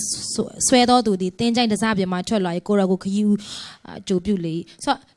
အခန်းကြီး9တစ်ချောင်းကိုပြန်ပြီးတော့ဖတ်တဲ့ခါမှာဘယ်သူနဲ့တွေ့ရလဲဆိုသူတို့ကန်းတစ်ဖက်ကိုရောက်သွားပြီလေကငြိမ်သွားပြီငြိမ်သွားတဲ့ခါမှာသူတို့ကန်းတစ်ဖက်ကိုရောက်သွားတယ် ဆိုတော့ခုနပြောသလိုကန်းတစ်ဖက်ကိုကူးကြကုန်အံ့လို့ပြောတဲ့အခါမှာခရစ်တော်ကအမှန်တကယ်ပို့ပေးတယ်နော်စကားအနေနဲ့ပဲပြောတာမဟုတ်ဘူးအာမင်ဒါကြောင့်ဒီကနေ့ဒီအသင်းတော်ကိုလည်းဘုရားသခင်ကငါတို့နောက်ထပ် level သွားရအောင်လို့ပြောတဲ့အခါမှာဘုရားသခင်အရောက်ပို့ပေးမှာဖြစ်တယ်ဒီနေ့အခက်ခဲဘလောက်ပဲများပါစေမုံတိုင်းဘလောက်ပဲထန်နေပါစေမီးဘလောက်ပဲပူပြင်းပါစေယုံကြည်ခြင်းနဲ့ငြိမ်ဝတ်စွာဆက်ပြီးတော့ရှောက်ဖို့ဖြစ်တယ်အာမင်အဲ့ဒီမှာဘုရားသခင်အမှန်တကယ်ပဲသူ့စကားတိုင်းတစ်ဖက်ကိုပို့ပေးမှာဖြစ်တယ်ဒီနေရာမှာလည်းတွေ့ရတယ်သူတို့ကန်းတစ်ဖက်ကိုရောက်တယ်ကျမ်းမှာချောမိုးစွာနဲ့ရောက်တယ်ကျမ်းမှာချောမိုးစွာနဲ့အသေးအပြောက်မရှိဘဲနဲ့သူတို့ရောက်သွားတယ်ရောက်သွားတဲ့အခါမှာအဲ့ဒီမှာသူတို့ကိုတယောက်ကလာပြီးတော့ကြိုးဆိုတယ်ကြိုးဆိုတဲ့လူက welcome committee လည်းမဟုတ်ဘူးနော်အာရပါရဘန်နာတွေနဲ့ကြိုးဆိုတာလည်းမဟုတ်ဘူးဘယ်သူကကြိုးဆိုနှက်ဆိုးဆွဲတဲ့လူကလာကြိုးဆိုတယ်လူတွေအရန်ကြောက်ပြီးတော့သူ့ကိုတောထဲမှာပြစ်ထားတာတန်ကြိုးတွေနဲ့ခြိတာဘာဖြစ်လို့နှက်ဆိုးဆွဲပြီးတော့အရန်အားကြီးတဲ့ခါမှာလူတွေကမနိုင်ဘူးတန်ကြိုးနဲ့ခြိနှောင်ခြင်းခံရတယ်တင်းချိုင်းမှာပဲနေရတဲ့သူဖြစ်တယ်ဆိုတော့အဲ့ဒီလူကထွက်လာပြီးတော့ကိုရော့ကိုကြိုးဆိုတယ်သူ့ရဲ့အထဲမှာနတ်ဆိုးများလွန်အားကြီးလို့လေကောင်ဆိုပြီးတော့အမိမဲ့တယ်လေကောင်ဆိုတဲ့အနိဗ္ဗာန်ကအင်္ဂလိပ်ဆို legion ဆိုတာကထောင်တောင်းသိမ့်မကဆိုတော့သူ့ရဲ့အထဲမှာနတ်ဆိုးအကောင်ဘယ်လောက်များသလဲဆိုတာ legion ထောင်တောင်းသိမ့်မကရှိတယ်သူ့အထဲမှာဒါပေမဲ့အတူချုံပြောမယ်ဆိုလို့ရှင်သခင်ယေရှုကသူ့ကိုလုံးဝလွတ်ချင်းပေးလိုက်တဲ့အခါမှာသူနတ်ဆိုးတွေအကုန်နော်နတ်ဆိုးတွေအကုန်ထွက်သွားပြီးတော့သူလုံးဝလွတ်မြောက်သွားတယ်နောက်ပြီးတော့သူလုံးဝပဂတိပြန်ဖြစ်သွားတဲ့အခါမှာသူယေရှုနောက်ကိုလိုက်မယ်လို့ပြောတဲ့အခါမှာသူ့တည်င်းကိုကြားတဲ့နေရာတိုင်းမှာတကယ်အံ့ဩသွားကြတယ်ဒီနေ့ကျွန်မပြောချင်တာကပါလဲဆိုတခါလေဖခင်သခင်ကျွန်မတို့ကိုပို့တဲ့နယ်ပယ်ကြားထဲမှာမုန်တိုင်းရှိတယ်ဒါပေမဲ့မုန်တိုင်းဘလောက်ပဲထန်တယ်ဖခင်သခင်ကကန်းတစ်ဖက်ကိုအရောက်ပို့ပေးမှာဖြစ်တယ်အဲ့ဒီကန်းတစ်ဖက်မှာတာ၍ကြီးမားသောနမိတ်လက္ခဏာကတင့်ကိုစောင့်ကြိုနေတာဖြစ်တယ်အာမင်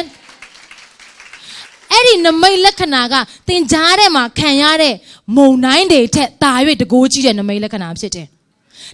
ခုနလိုမျိုးရှက်ဒရက်မိရှက်နဲ့အဘယ်နီဂေါလိုမျိုးတိုင်းနိုင်ငံတစ်ခုလုံးကိုပြောင်းလဲစေမဲ့နမိတ်လက္ခဏာကသူတို့မီးထဲမှာရှောက်မှပဲအဲ့ဒီနမိတ်လက္ခဏာဖြစ်လာတာဖြစ်တယ်ဒီနေ့သင်မီးထဲမှာရှောက်ဖို့ကြောက်နေသလားကြောက်လည်းကြောက်မှာပေါ့မြစ်တာထဲမှာပြန်ပြီးတော့ခိုလုံရအောင်မုံတိုင်းထန်နေတဲ့အခါမှာကြောက်နေသလားမြစ်တာထဲမှာခိုလုံရအောင်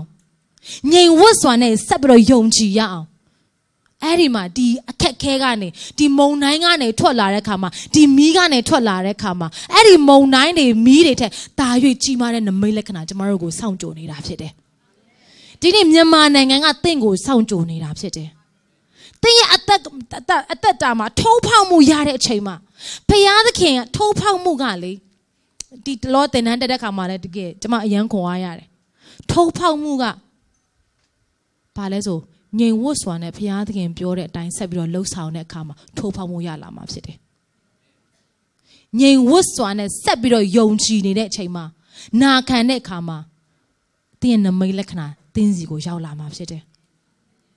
ဒါပေမဲ့အဲ့ဒီမုံတိုင်းထဲမှာမဖြတ်ရင်တော့နမိတ်လက္ခဏာတွေ့လာမှာမဟုတ်ဘူးတွေ့နိုင်မှာမဟုတ်ဘူးပါစတာမက်သီးယက်စ်ကဘာပြောဘူးလဲဆိုတော့ဒီ GMF မှာတရားဟောတဲ့ဟော်လန်ကဆရာကြီးကကျွန်တော်စီကိုတဲ့လာကြတယ်တဲ့ဆရာကျွန်တော်ကိုဆုတောင်းပေးပါဘိတ်သိက်ပေးပါဆရာဘိတ်သိက်ကျွန်တော်လိုချင်တယ်ဆိုတော့ကျွန်တော်စီကအမြဲတမ်းလာတောင်းကြတယ်တဲ့အဲ့နဲ့ကျွန်တော်ကမင်းတို့အဲ့လောက်မမိုက်ပါနဲ့ငါဘိတ်သိက်လိုချင်ငါခံခဲ့ရတဲ့ဒုက္ခတွေမင်းတို့ခံချင်လားကျွန်တော်ပြန်မေးတယ်ဒီနေ့လူတယောက်ရဲ့အသက်တာမှာကြီးမားသောနမိတ်လက္ခဏာရှိတယ်ဆိုတာကကြီးမားသောမုန်တိုင်းတွေကြီးမားသောမီးဖိုတွေကိုဖြတ်သန်းလာခဲ့တဲ့လူကဒါရွေးကြီးမားသောနမိတ်လက္ခဏာကိုတွေ့ရတယ်အာမင်ဒါကြောင့်မလို့အဲ့ဒီမုန်တိုင်းတွေကြောက်လို့အဲ့ဒီမီးကိုကြောက်လို့မသွားဘူးဆိုလို့ရှင်အဲ့ဒီနမိတ်လက္ခဏာလည်းသင်တွေ့နိုင်မှာမဟုတ်ဘူးဒါပေမဲ့ကန်းတစ်ဖက်သို့ကူးကြကုန်အံ့လို့ပြောတဲ့ဖခင်သခင်ကမုန်တိုင်းကြားထဲမှာပင်လင်သင်နဲ့အတူပါရှိတဲ့ဖခင်ဖြစ်တယ်သင်ကိုပွေးဖက်ထားတဲ့ဖခင်သခင်ဖြစ်တယ်မီးထဲမှာရှောက်ရင်လည်းသင်ကိုပွေးဖက်ထားတဲ့ဖခင်သခင်ဖြစ်တယ်အာမင်အာမင်ဟာလေလုယာဟာလေလုယာဒါကြောင့်မလို့ဒီနောက်ဆုံးကျမ်းပိုက်လေးနဲ့ကျွန်မအဆုံးသတ်ခြင်းနဲ့ယေရမိအနာဂတ်ကျမ်းအခန်းကြီး29အငယ်7 ယေရမိအနာဂတိကျမ်းအခန်းကြီး29အငယ်7ကျွန်တော်အားလုံးသိပြီးသားကျမ်းပိုက်ဖြစ်တယ်ဆိုတော့ဖတ်ရအောင်ငါသည်သင်တို့ကိုအကျိုးနည်းစေခြင်းကကြံစီသောအကြံမဟုတ်ပဲသင်တို့သည်မျှော်လင့်သောအကျိုးကိုရမည်အကြောင်းငြိမ်ဝတ်စေခြင်းငါသာသင်တို့အဖို့ကြံစီသောအကြံကိုငါသိ၏ဖယားသခင်ရဲ့အကြံစီကကျွန်တော်တို့စိုးရုပ်ဖို့မဟုတ်ဘူးမုံတိုင်းထဲမှာတေချေပြက်စီးဖို့မဟုတ်ဘူးတာ၍ကြီးမားသောအကြံစီရှိတယ်ဒီကျမ်းပိုက်ကိုလေတော်များများကဒါနဲ့ပဲဖတ်ကြတယ်ဒါပေမဲ့အဲ့ဒီအပေါ်မှာအငယ်30မှာဗာပြောထားလဲဆိုရင်အခုကျွန်တော်တို့ဖတ်တာအငယ်7အငယ်30မှာဗာပြောထားဆိုတဖန်မိန်တော်မူသည်ကားတဲ့ဘာဘီလုံပြည်၌အနှစ်80စေသောအခါသင်တို့ကိုငါအကြည့်ရှုကြလာမည်ငါထားသောဂတိကောင်းကိုတည်စေ၍သင်တို့ကိုဤပြည်သို့ငါပို့ဆောင်အောင်မည်နင်တို့အတွက်ကြံစီတဲ့ကြံစီနင်တို့ဆိုးရုပ်ဖို့မဟုတ်ဘူးလို့ပြောနေတဲ့အချိန်မှာကျွန်တော်တို့အဲ့ဒီကျမ်းပိုက်ကိုတော့အယံခွန်အားရကြတယ်တကယ်ခွန်အားရတယ်ဒါပေမဲ့ဒီဂတိတော်ကိုဘယ်အချိန်မှာပေးတာလဲသိလားဘယ်အချိန်မှာပေးတာလဲဆိုလို့ရှင်အေးနင်တို့တွေဘာဘီလုံပြည်မှာ290ကျွန်းနေနဲ့သွားနေရအောင်မယ်အဲ့ဒါငါအကြံစီဖြစ်တယ်အဲ့ဒီဘိုင်းကတော့မကြားချင်းဟာကိုရိုပေးတဲ့ဂရီတော်ပြည်ပဲဣသရေလနိုင်ငံကိုရိုကျွန်တော်တို့ကိုပေးထားတဲ့နိုင်ငံပဲယေရမိကအမှ prophet ပြုနေတာသူ့ကိုလုံးဝမကြည့်ဘူးယေရမိကဘာပြောလဲမဟုတ်ဘူးဘုရားသခင်ကနော်ဒီပြည်ကိုဆုံးမမယ်လို့ပြောတယ်ဘာဘီလုံပြည်ကိုခေါ်သွားမယ်လို့ပြောတယ်အမှတချို့တွေကသူ false prophet ဆိုပြီးတော့မိစ္ဆာ prophet ကြီးဆိုပြီးတော့မျိုးမျိုးတပ်ဖြတ်ဖို့စ조사တယ်ဒါဘုရားသခင်စီကနေလာတာမဟုတ်ဘူးဘုရားသခင်ကငါတို့ကောင်းချီးပေးမှကြွယ်ဝစေမယ်အာမကောင်းစားစေမယ်ဒါပေမဲ့မဟုတ်ဘူးဘုရားသခင်စကားကလာတာမဟုတ်ဘူးမင်းတို့ဘာဘီလုံပြည်မှာ290လုံးကမင်းတို့အဲ့မှာနေခံရုံမယ်တဲ့အဲ့ဒီကိုလိုက်သွားတဲ့လူတွေအသက်ချမ်းသာရမယ်တဲ့ဣသရေလနိုင်ငံမှာဆက်နေတဲ့လူတွေအကုန်သေမယ်လို့ကျမ်းစာထဲမှာတိကလင်းဖော်ပြထားတယ်မယုံရင်ဖတ်ကြည့်ယေရမိဩဝါဒစာအပေါ့ယေရမိနာဂတိကျမ်းဒီမှာဆက်နေရင်သေမယ်တဲ့ဒါပေမဲ့ဘာဘီလုံပြည်မှာသွားတဲ့လူတွေပဲအသက်ရှင်ခွင့်ရမယ်တခါလေနားမလည်ဘူးနော်ဘုရားသခင်ကဟာကိုရောဒီပြည်မှာကျွန်တော်တို့ကောင်းစားမယ်လို့ပြောပြီးသားနို့နဲ့ပြားရင်စီးတဲ့ပြည်ပို့ပေးမယ်လို့ကိုရောပြောပြီးတော့ဘာဘီလုံပြည်မှာဘာလို့လွတ်လိုက်တာလဲဘုရားသခင်ကဘာပြောလဲငါဒီသင်တို့ကိုအကျိုးနဲ့စေခြင်းကကြံတော့အကြံစီမဟုတ်ဘူးအာမင်သင်တို့သည်မျှော်လင့်သောအကျိုးကိုရမည်အကြောင်းငြိမ်ဝတ်စေခြင်းငါသာသင်တို့ဖို့ကြံစီသောအကြံကိုငါသိတယ်ငါသိတယ်ငါသိတယ်ငါသိတယ်90အနှစ်90ပြည့်တဲ့အခါမှာငါနင်တို့ကိုပြန်ပြီးတော့ပို့မယ်ဒါပေမဲ့ဒီဂျားကာလမှာတော့မင်းတို့ဘာဘီလုံပြည်မှာနေရမယ်ဒါပေမဲ့မင်းတို့ဆိုးရုပ်ဖို့မဟုတ်ဘူးမင်းတို့အတွက်ဒါ၍ကောင်းသောအကြံစီငါကြံစီထားသောကြောင့်ဖြစ်တယ်အာမင်အာမင်ဒီခါလေးကျမတို့အခုဘာဘီလုံပြည်မှာရောက်နေတယ်လို့ခံစားရတဲ့အချိန်ရှိကောင်းရှိနိုင်တယ်ဆင်းရဲဒုက္ခအမျိုးမျိုးခံနေရတဲ့အချိန်လို့ထင်ကောင်းထင်ရတယ်ဒါပေမဲ့ဖခင်သခင်ကအဲ့ဒီအချိန်မှာသင်တို့အတွက်ကြံစီတဲ့အကြံစီဟာသင်တို့ကောင်းစားဖို့ဖြစ်တယ်မျှော်လင့်စရာအကျိုးအတွက်ဖြစ်တယ်ငြိမ်ဝတ်စရာအကြောင်းဖြစ်တယ်အာမင်အာမင်ငြိမ်ဝတ်စွာနဲ့ဆက်ပြီးတော့ယုံကြည်ခြင်းနဲ့သွားရအောင်မြစ်တာထဲမှာတာ၍စိုက်ပျိုးရအောင်မြစ်တာထဲမှာတာ၍အမြစ်တွေရအောင်ကျမတို့ရဲ့ foundation ကဖခင်ရဲ့မြစ်တာပဲဖြစ်ပါစေယုံကြည်ခြင်းကကျမတို့ယုံကြည်နိုင်လို့လည်းမဟုတ်ဘူးကျမတို့ယုံကြည်ခြင်းကဘုရားရဲ့မြစ်တာတော်ထဲမှာအခြေစိုက်ဖို့ဖြစ်တယ်အဲ့တဲ့ခါကျတော့မုန်တိုင်းဘလောက်ပဲထန်ထန်လေပြင်းမုန်တိုင်းဘလောက်ပဲတိုက်ခိုင်ခန့်နိုင်မှာဖြစ်တယ်လုံးဝကို we can stand amen ဒီကနေ့ဒီနှုတ်ကပတ်တော်ဒီတစုံအတအတွက်ဖြစ်တယ်လို့ကျွန်မယုံကြည်တယ်။ကျွန်မရဲ့အသက်တာမှာလည်းဖခင်သခင်တကယ်ဖွင့်ပြတဲ့နှုတ်ကပတ်တော်ဖြစ်တယ်။ဒါကြောင့်လို့ဒီနှုတ်ကပတ်တော်ဒီသင်ရဲ့အသက်တာအတွက်သင်ရဲ့မိသားစုအတွက်အသက်ရှင်တဲ့အသက်ကိုပြန်သွင်းတဲ့နှုတ်ကပတ်တော်ဖြစ်စေဖို့ရောက်ချင်းစီတိုင်းရဲ့အသက်တာမှာဖခင်သခင်ကောင်းချီးပေးပါစေ။ Amen လက်ကိုတီးပါဦးဘုရားရဲ့ကျေးဇူးတော်ချီးမွမ်းရအောင် Amen ဆိုဒီနေ့ကျွန်တော်တို့ပွဲတော်လည်းရှိတဲ့အတွက်တက်နိုင်တဲ့လောက်ကျွန်တော်အမြန်ဆုံးလုပ်တယ်သို့တော့အချိန်နဲ့ကြော်နေပြီ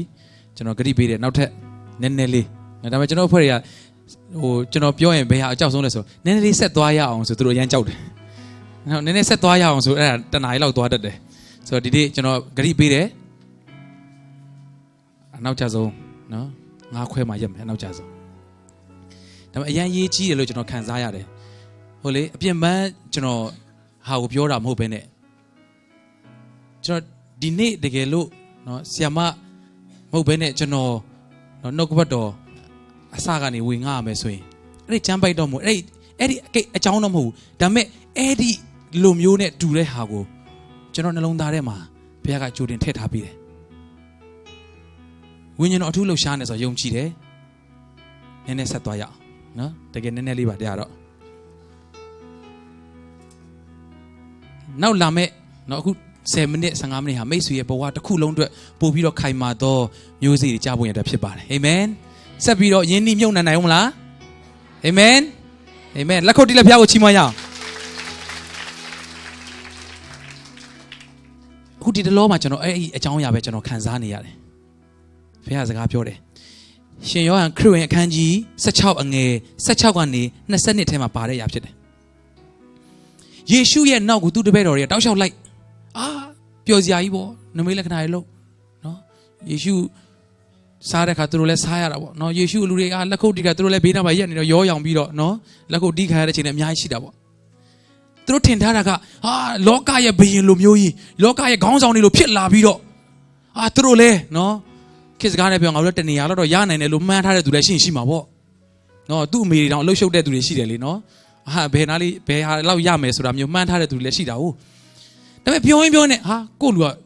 စကားပြောတာတမျိုးပါလားနော်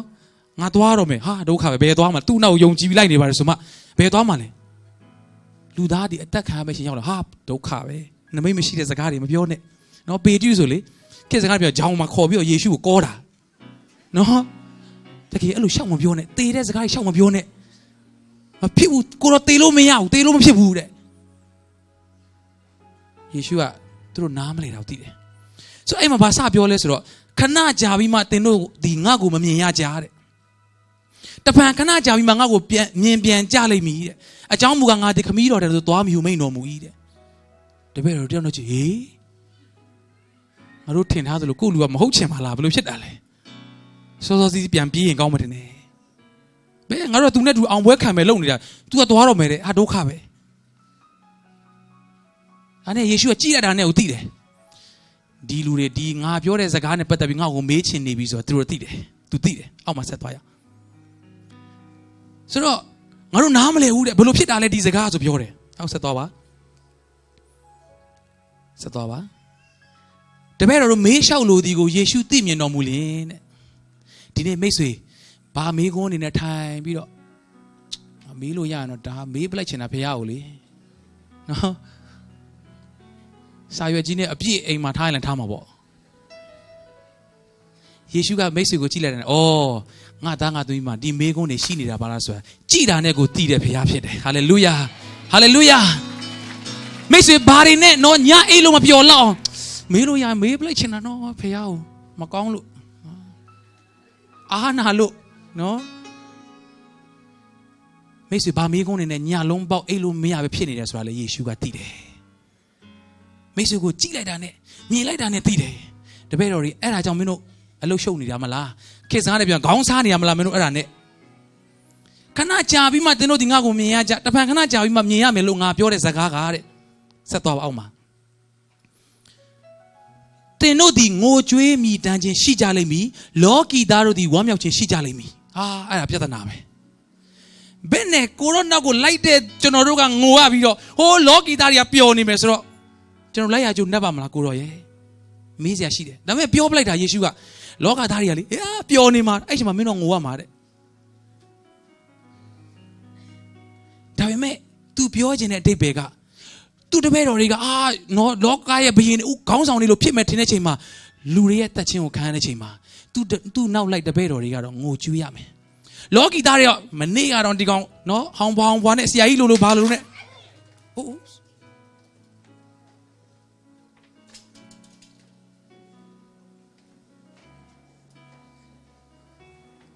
ခုံဟိုကြာသွားတာပါကျိုးသွားတာလားကျွန်တော်တို့ခုံတွေတက်နိုင်တဲ့လောက်ကျွန်တော်တို့ဒီမနေ့ကလိုက်စစ်ပါသေးတယ်ကျိုးတဲ့ခုံတွေပါတတ်လို့လေဒီနေ့ဒီဘက်ချမ်းအောင်တော့တေချာစစ်လိုက်သေးတယ်တောင်းပန်ပါတယ်ကျွန်တော်တို့ရဲ့နော်နည်းနည်းလေးပေါ်စားမှုဖြစ်သွားတယ်ကျေးဇူးတော်ချီးမွမ်းတယ်နော်ဘုရားရဲ့ကွယ်ကာဆောင်မမှုကကျွန်တော်တို့နဲ့တူရှိနေတယ်ဟုတ်ပြီစာတန်ဘယ်လိုပဲဖျက်ဆီးပါစေကျွန်တော်တို့ဆက်သွားမယ်အာမင်လက်ခုပ်တီးလက်ဘုရားကိုချီးမွမ်းရအောင်ဟာလေလုယာမိတ်ဆွေတို့အရင်ရေးကြည့်တဲ့ຢာတွေမိတ်ဆွေနှလုံးသားထဲမှာအမြင့်ဆွဲဖို့ဖြစ်တယ်မနေ့ကတော့နော်တလောကလုံးကဲမလို့နဲ့ဟောင်းဘွားနဲ့လုံနေတဲ့ယေရှုအခုတော့သေပြီလေအေးဆေးပဲဘာမှနော်မနေ့ပြန်စားပြီးဒီကောင်ဘာမှကြားမှာမဟုတ်တော့ဘူးသူတပည့်တော်တွေလည်းသွားပြီအေးဆေးပဲလက်ခုပ်တီးပြီးတော့လောကသားတွေကပျော်နေဘာလို့လဲယေရှုသေသွားလို့ဒါပေမဲ့သင်တို့မူကဝမ်းနေခြင်းရှိတော်လဲထိုဝမ်းနေခြင်းဒီတပံဝမ်းမြောက်ခြင်းဖြစ်လိမ့်မည်တဲ့အာမင်တခါလေလူတွေကလေယေရှုကိုနိုင်ဖို့အတွက်စာတန်ကဒီယေရှုကိုငါတတ်လိုက်နိုင်ရင်တော့ငါအောင်ပြီတဲ့ချိန်မှာဟိုဘက်ကတစ်ဖက်လည်းနဲ့နိုင်သွားတာ तू မသိလိုက်ဘူးမိတ်ဆွေဘောမှာရှုံးနေတယ်လို့ရှိပေမဲ့တကယ်တော့အဲ့ဒါကဖခင်ကမိတ်ဆွေအတွက်အောင်မြင်ခြင်းတွေပြင်ဆင်ပေးထားတာဖြစ်တယ်ဟာလေလုယာဟာလေလုယာကျွန်တော်ကလေးတွေ့နေရှောက်စဉ်းစားတာပေါ့ဟာတပည့်တော်မလုပ်နဲ့လေကိုတော်လို့အဲ့နဲ့နော်ကျွန်တော်ဒါရှောက်စဉ်းစားနော်ကျမ်းစာထဲမှာမပါဘူးနော်စံပြီးအခန်းကြီး1တို့ဘာလို့လဲမလုပ်နဲ့ဘူးနော်စောက်ထဲမှာစံပြီးအခန်းကြီး1ငယ်7နှစ်တည်းပဲဖြစ်နေအောင်မယ်ဟုတ်ဒါတတ်ရှောက်ပြောတာနားလေအောင်ဟုတ်ပြီအဲ့ဒါယေရှုကဟာမင်းတို့ငါ့ကိုရချစ်ကြဟလားအေးဘောငါတို့တွဲလာတာလေနော်နည်းနည်း3နှစ်ရှိပြီဆိုတော့အေးကွာကဲဘာဖြစ်ငါအသေးမခံသေးဘူးကွာအသက်50တီမင်းတို့နဲ့တူနေမယ်နော်ဘာမှပူနေတော့အေးစေးဟာပျော်တာဟာယေရှုကငါတို့နဲ့အသက်50တီနေမှာတဲ့အသက်60တီနေမှာနော်ပုံနေတောင်ပြောင်းဆွဲရမှာနှခမ်းမွေးတွေပါအဖြူတွေပါဖြစ်သွားယေရှုပုံတွေပါပြောင်းသွားမှာကျွန်တော်သူတို့တပည့်ရရှင်းချင်းတာလောလောဆယ်မသေးဖို့ပဲဓာတ်တွေပါဆွဲထုတ်ပြီးတော့ကာကွယ်ဖို့ပဲချောင်းနေတာသူတို့ရဲ့အမြင်ကလောလောဆယ်သူတို့ယေရှုမသေးဖို့ပဲယေရှုကမဟုတ်ငါသေမကိုရမှာငါသေမဖြစ်မယ်နော်အရင်တော့ကြော်ညာလို့ပေါ့ကြော်ညာရမယ်ကြော်ညာမရဘူးနော်ဒီမှာနော်ကျွန်တော်ခစ်ပြောရင်လည်းအသက်တွေကြီးကုန်ပြီလားမသိဘူးနော်ငါသေမရမှာဘယ်မဖြစ်ဘူးသေမဖြစ်မသေနဲ့မရဘူးမိတ်ဆွေနားမလည်တဲ့အချိန်မှာတော့နာကျင်သလိုရှိတယ်ကိုတော့ဒါလွတ်လို့မဖြစ်ဘူးလေဒါဖြစ်သွားလို့မဖြစ်ဘူးနော်ကိုတော့ဒါပေမဲ့ယေရှုကမိတ်ဆွေကိုမင်းတို့အခုဝမ်းနေတယ်နော်တပံဝမ်းမြောက်ခြင်းဖြစ်လိမ့်မယ်ယေရှုများမသေးခဲ့ရင်ခဏတော့သူတို့ဝမ်းမြောက်မယ်အကြာကြီးဝမ်းနေရမယ်ယေရှုအသေးခံတယ်သူတို့ထင်တယ်လို့သူတို့မဖြစ်လာတဲ့ချိန်မှာခဏဝမ်းနေရတယ်တသက်လုံးဝမ်းမြောက်ရတယ်ဟာလေလုယာဟာလေလုယာယေရှုကအဲ့ဒီတပည့်တော်တွေနော်အဲ့နာမှာရှိတဲ့တပည့်တော်တွေစကားနားထောင်ပြီးတော့ငါမသေးတော့ဘူးလှုပ်လိုက်ရင်ကျွန်တော်တို့အခုမှမွေးတဲ့ဖွဲ့တွေသွားပြီအဲ့ဒါဒုက္ခပဲမမီလိုက်တော့ဘူးလေဒီနေ့ကျွန်တော်တို့အထိနောက်မွေးလာအောင်မဲ့သူတွေအထိယေရှုကပေးဆက်ပေးပြီးသားဖြစ်တယ်ဟာလေလုယာအဲ့ဒီအတွက်သူ့ရဲ့အသက်ကိုစွန့်ခဲ့တာဖြစ်တယ်ဟာလေလုယာဟာလေလုယာဒါကြောင့်မင်းတို့အဲ့တပံဝမ်းမြောက်ခြင်းရှိလိမ့်မယ်ဆက်သွားရအောင်မိမဒီသားကိုဖွားစဉ်ခါဖွားရတော့အချိန်စေ့တော့ကြောင့်ဝမ်းနေခြင်းရှိတဲ့နော်အမျိုးသမီးတယောက်ကဗိုက်ကြီးလာတဲ့ခါဥပမာကျွန်တော်တို့အသင်းတော်မှာမသိအခုနော်ကလေးငယ်သေးတဲ့အတွက်အသင်းတော်မရောက်လာနိုင်သေးဘူးသူဗိုက်ကြီးလာတယ်ဆုတောင်းထားတာနှစ်ပေါင်းများစွာပေါ့ဖေကပြင်ဆင်ပေးတဲ့ခါမှာကျေးဇူးတော်ချီးမွမ်းနေရထိုင်အဆင်မပြေဘူးကျွန်တော်တို့ကနော်အိမ်လဲနီးတဲ့ခါမှာခေါင်းနေမူးတယ်စေကန်းသွားရမယ်ဆရာသူပင်ပန်းတယ်သူကဟိုဒီဒန်နီယယ်လေးနဲ့အသက်က73နှစ်တောင်กว่าတယ်အခုကလေးလေးကဆိုတော့ तू ကပြောတယ်ဗိုက်ကြီးတာမေ့တောင်မေ့ကုန်ပြီတဲ့ကလေးမွေးတာဘလို့မွေးလဲမေ့တောင်မေ့ကုန်ပြီတဲ့လူများကိုပြန်လိုက်မေးနေ तू ကကြာပြီလေးတဲ့မမွေးတာတဖြည်းဖြည်းနဲ့ကိုအရင်မှဖြစ်လာတဲ့ခါမှာရှောက်ချင်တိုင်းလဲရှောက်လို့မရစားချင်တိုင်းလဲစားလို့မရနော်တစ်ချိန်လုံးမသိရင်အတွေ့အကြုံရှိသလိုပါလို့တော့ပေါ့လေ sorry အမူအရာရဲအများများသွားတယ်နော်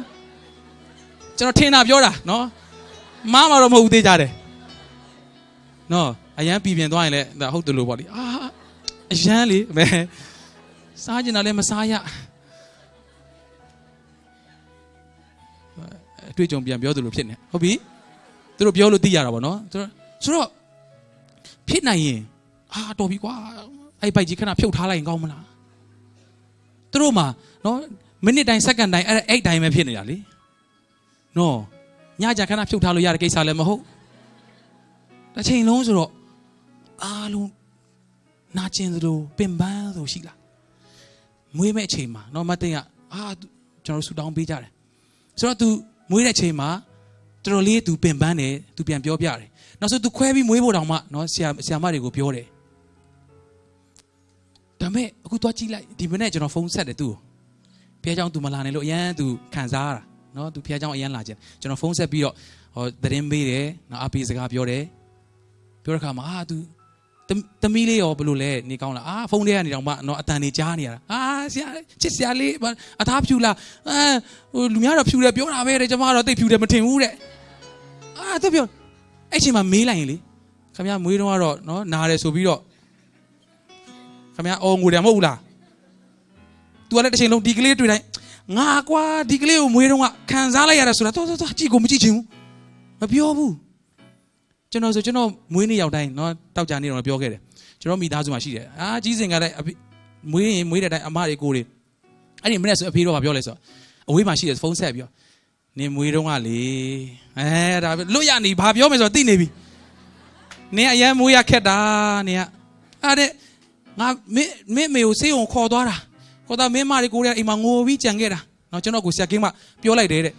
ယောက်ျားလေးမဝင်လာကိုမခေါ်နဲ့မလိုက်ခဲ့ဘူးလို့ပြောတယ်တဲ့စေးရုံကိုယောက်ျားလေးမှလာကြည့်မယ်တဲ့မင်းကတော်တော်နဲ့မဝင်းနိုင်ဘူးအဲ့ဒါနဲ့ဘာပြောမယ်ဆိုတော့သိနေဒါပေမဲ့ तू ကလည်းကြည်နူးပြီးပြောတယ်ကိုကလည်းကြည်နူးပြီးနားထောင်ပြီးတော့တကယ်ဆိုနာကျင်တဲ့ဟာတွေနော်2ရက်3ရက်လောက်ကျွန်တော်တော်တော်ဒုက္ခပေးခဲ့တယ်အမေကိုနော်မမွေးနိုင်ဘူးနာကျင်ဒါပေမဲ့ဒီချိန်မှာအဲ့ဒါတွေကပြန်ပြောတိုင်းကြည်နူးစရာတော့ပြန်ဖြစ်နေတာအာမင်ခုနကျမ်းစာကိုကြည့်ရအောင်တားပွားခြင်းဝင်တာစေ့တဲ့အခါမှာမွေးတဲ့ချိန်မှာတော့နာကျင်နေတဲ့ဒါပေမဲ့ပြီးသွားတဲ့ခါမှာတော့ဤလောက၌လူတစ်ယောက်ကိုဖွားမြင်သောကြောင့်ဝမ်းမြောက်ခြင်းရှိ၍အထက်ခံရသောဝေဒနာကိုမေ့လျော့တတ်၏တဲ့အာမင်မိတ်ဆွေအခုနာကျင်ပါတယ်ဆိုတဲ့ဟာလေတစ်ချိန်မှာအဲ့ဒါပြန်ကြည့်ပြီးတော့ကြည်နူးစရာလေးတော့ပြန်ဖြစ်သွားမှာတက်တေခံစရာတော့ပြန်ဖြစ်သွားမှာဘုရားကောင်းမြတ်ကြောင်းတော်ရည်တော်လို့ဆုံးမှာမဟုတ်တော့ဟာလေလုယာဟာလေလုယာအဆုံးပိုင်းမှာအဲ့ဒါပြီးတော့ကျွန်တော်တို့အဆုံးသတ်ရအောင်ထိုနည်းတူယခုတွင်သင်တို့ဒီဝမ်းနေခြင်းရှိကြတော့လေနောက်တစ်ပံသင်တို့ကိုငါတွေ့မြင်သဖြင့်ယေရှုကအခုသေတော့မယ်ကျွန်တော်စဉ်းစားတယ်ပို့ပြီးတော့စဉ်းစားမိတယ်ယေရှုချုံအောင်ခံပြီးပါးတွေရိုက်ပြီးတော့ကြာပြုတ်တဲ့နဲ့ရိုက်စတွေးထွေးခါတဲ့ချိန်မှာမနေ့ကတုန်းကသူ့ကြောင့်နားကြားသွားတဲ့သူလည်းသူ့ကိုကြည့်တဲ့ထဲမှာပါနိုင်တယ်မနေ့ကသူဆူတောင်းပေးလိုက်လို့မျက်စိမြင်တဲ့သူတွေလည်းပါနိုင်တယ်ငါတို့ဟောကြတော့ကူညီပြီးတော့သူကသူ့ကိုသူတော့မကယ်နိုင်ပါလားလို့လူတွေရဲ့စတွေးကိုထဲမှာမျောရတဲ့အဆင့်မှာသူဒီယခုခဏခံရတော့လည်းပဲတစ်ချိန်မှာဒီသူခံစားတဲ့အရာကတလောကလုံးမှာရှိတဲ့လူသားတွေလွတ်ဖို့ဆိုတာသူသိတဲ့အတွက်ခေါင်းငုံခံခဲ့တာဖြစ်ပါတယ်ဟာလေလုယာခုနဆရာမချင်းခံပြောတဲ့နော်ဒီမုန်တိုင်းတဲ့ကိုသူကိုယ်တိုင်တိုးဝင်ခဲ့တာဖြစ်တယ်ဘာဖြစ်လို့လဲမိတ်ဆွေအောင်မြင်ဖို့အတွက်ဖြစ်တယ်မိတ်ဆွေကျမ်းမာဖို့အတွက်ဖြစ်တယ်မိတ်ဆွေလွတ်မြောက်ဖို့အတွက်ဖြစ်တယ်ဟာလေလုယာဟာလေလုယာဒါကြောင့်အဆုံးပိုင်းသင်တို့ဒီစိတ်နှလုံးဝမ်းမြောက်ခြင်းရှိကြလိမ့်မည်တဲ့ဘာလို့လဲ3ရက်ပြည့်တဲ့ချိန်မှာ तू ပြန်ထမြောက်လာတယ်ထိုဝမ်းမြောက်ခြင်းကိုတဲ့ဒါနောက်ဆုံးအရေးကြီးဆုံးချက်ဖြစ်တယ်အဘယ်သူများလူယူဖြည့်ဆည်းခြင်းကမတတ်နိုင်ဟာလေလုယာဟာလေလုယာအိုးဟာလေလုယာဆိုပြီးအာဘအော်ပြီးလက်ခုပ်တီးရအောင်1 2 3ဟာလေလုယာနောက်တစ်ခေါက်ဟာလေလုယာနောက်တစ်ခေါက်ဟာလေလုယာအာမင်လက်ခုပ်တီးလိုက်ဖျားကိုချီးမွမ်းရအောင်မိတ်ဆွေခဏဝမ်းမြောက်ဖို့လေတခုခုလှုပ်လိုက်မယ်မစင်စားပါနဲ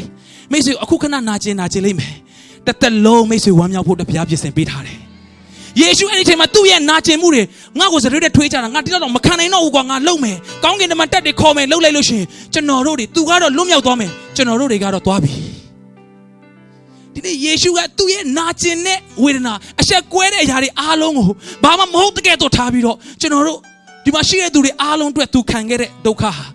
မိတ်ဆွေဒီနေ့ဒီညမှာထိုင်ဖို့အတွက်မိတ်ဆွေလွတ်မြောက်ဖို့အတွက်ဖြစ်တယ်မိတ်ဆွေရဲ့မာနကိုထိတာလောက်နဲ့ဖျားနဲ့ဝေးကွာဖို့ရန်အတွက်မဆုံးဖြတ်ပါနဲ့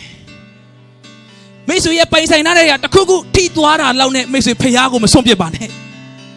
မိတ်ဆွေရဲ့မိသားစုဝင်တယောက်ယောက်ဆုံးရှုံးတာလောက်နဲ့ဖျားရဲ့ကောင်းမြတ်ခြင်းကိုမိတ်ဆွေအပြစ်မဖို့ပါနဲ့မိတ်ဆွေမမြင်ရသေးတဲ့ရှေ့နာကမှာဖျားကမြောက်များစွာပြင်ဆင်ထားပေးတယ်ဟာလေလုယာဟာလေလုယာဒီနေ့ကိုရောဖျားရဲ့မြစ်တာဒီနေရာမှာစီးဆင်းနေတယ် အဲ့ဒီမေတ္တာကိုအခြေခံပြီးတော့မိတ်ဆွေဒီနေ့ရှောက်လန်းပါမိတ်ဆွေဘဝကအံ့ဩဖွယ်ရာပြောင်းလဲခြင်းတွေမြင်တွေ့ရမှာဖြစ်တယ်ဟာလေလုယာဒီနေ့ကစပြီးတော့မိတ်ဆွေနာကျင်ဝေဒနာခံရတဲ့ချိန်မှာအဲ့ဒါပြီးသွားတဲ့ခါမှာထိုအဖြစ်ပြက်ဟာပြန်စဉ်းစားတိုင်းကျွန်တော်လွန်ခဲ့တဲ့နော်15နှစ်ကဘုရားအတွက်ဆက်ကတ်တယ်ကြားထဲမှာကျွန်တော်လူတွေရဲ့အနေချင်းအတူတူသွားတဲ့သူတဲ့ချင်းဆိုတဲ့ကိုလည်းဆိုတယ်ကိုကသူ့ထက်တောင်နော်လုံးမဆိုလုံးလို့ရတဲ့အနေထားများရှိဒါပေမဲ့ကြိုဆိုတဲ့ခါမှာသူ့ကိုကြိုဆိုတဲ့ပုံနဲ့ကိုကိုကြိုဆိုတဲ့ပုံလုံးဝကိုကွာတဲ့ခါမှာလူတယောက်အနေနဲ့လူငယ်တယောက်အနေနဲ့ငါဘာဖြစ်လို့မလုပ်နိုင်ရမှာလဲငါသူ့ထက်တောင်ငါနာမည်ကြီးနိုင်သေးတယ်လို့ကျွန်တော်ရိုးရိုးသားသားလူငယ်တယောက်အနေနဲ့အများကြီးစဉ်းစားခဲ့ပူပါတယ်ဒါပေမဲ့ဂျေဇုတော်တက်ကြောင်းကျွန်တော်ခံရတဲ့အရာကဘာမှမဟုတ်သေးပါဘူးအဲ့ဒီအရာတွေကျွန်တော်ခံရလာပြီလို့ထင်တယ်ဒါပေမဲ့15နှစ်ပြည့်ဂျေဇုတော်ချီးမွမ်းမယ်လုပ်တဲ့အချိန်မှာကျွန်တော်ပြန်စဉ်းစားတဲ့ခါမှာကျွန်တော်အနာတွေလို့ကျွန်တော်အယံကိုခံစားရတဲ့ကြေကွဲကြလို့ထင်ခဲ့တာတွေကကျွန်တော်ရဲ့မှတ်တိုင်တွေဖြစ်နေတာကိုပြန်တွေ့ရတာဖြစ်တယ်ဟာလေလုယာမိတ်ဆွေရဲ့ကြောက်စာမိတ်ဆွေရဲ့မှတ်တိုင်တွေဖြစ်ကိုတော်ဘုရားကမိတ်ဆွေကိုကြုံတွေ့စေတဲ့မုန်တိုင်းတွေတချို့ရှိလိမ့်မယ်ဒါပေမဲ့အဲ့ဒီထဲမှာပဲကိုတော်ဘုရားနဲ့တူဖြတ်လျှောက်လိုက်ပါကိုတော်ဘုရားဒီကျွန်တော်တို့ကိုဘယ်တော့မှမစွန့်ပစ်တဲ့ဘုရားဖြစ်တယ်အာမင်ဟာလေလုယာယေရှုဖျားကျွန်တော်တို့ဖို့ခါပေးခဲ့ယေရှုဖျားကျွန်တော်အသက်ဆုံးချေခဲ့ဒိုင်တော်တဲ့သွန်တဲ့သွေးကကျွန်တော်ရဲ့ကြမ်းပါခြင်းယေရှုဖျားကျွန်တော်ရဲ့အသက်နဲ့လမ်းခီယေရှုဖျားကျွန်တော်ရဲ့အသက်ဒီနေ့မိတ်ဆွေလွတ်မြောက်တော်နေ့ဖြစ်တယ်ကျွန်တော်အရင်စိတ်လှုပ်ရှားနေတယ်ဝိညာဉ်တော်ဖျားလည်းဒီနေရာမှာမိတ်ဆွေကိုစိတ်လှုပ်ရှားစွာနဲ့စောင့်နေတယ်မိတ်ဆွေဟာလေလုယာဒီနေ့အပြောပဲမဟုတ်တော့ဘူးဘလို့ခက်ခဲပဲရှိပါစေယေရှုဖျားကျွန်တော်တို့ယေရှုဖျားကျွန်တော်တို့အသေးခံပြီးသွားပြီ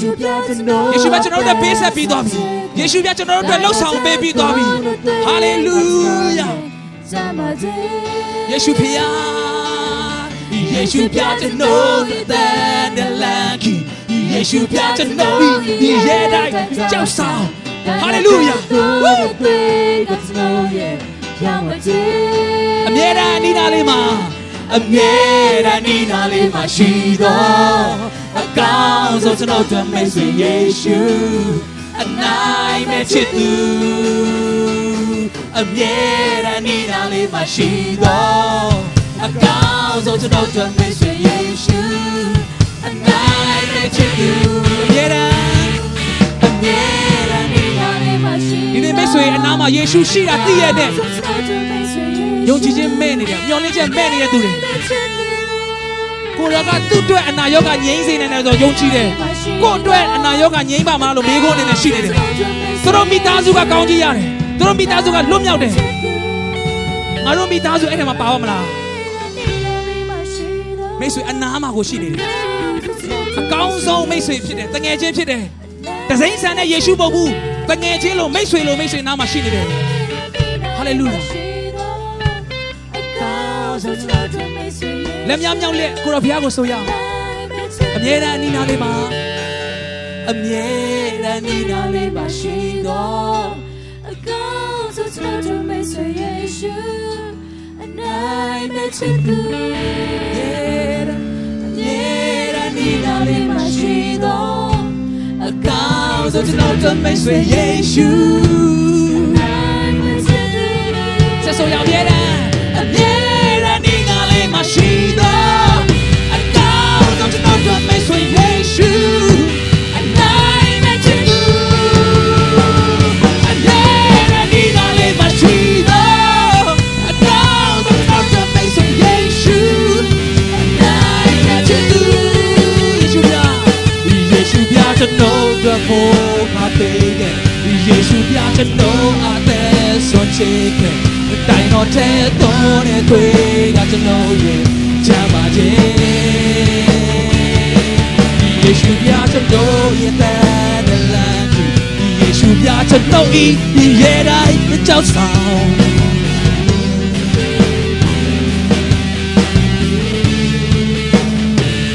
ဒီနေ့မိတ်ဆွေတပည့်တော်တွေတကယ်တော့လေထဲမှာယေရှုရှိနေတာတော့သိတယ်မနေ့ကနမိတ်လက္ခဏာလောက်တာလဲမြင်ခဲ့ပြီးပြီယုံလားဆိုယုံတာဗောမနေ့ကလောက်တာလေဟိုတနေ့ကလည်းဟိုဟာလောက်သေးတယ်လေ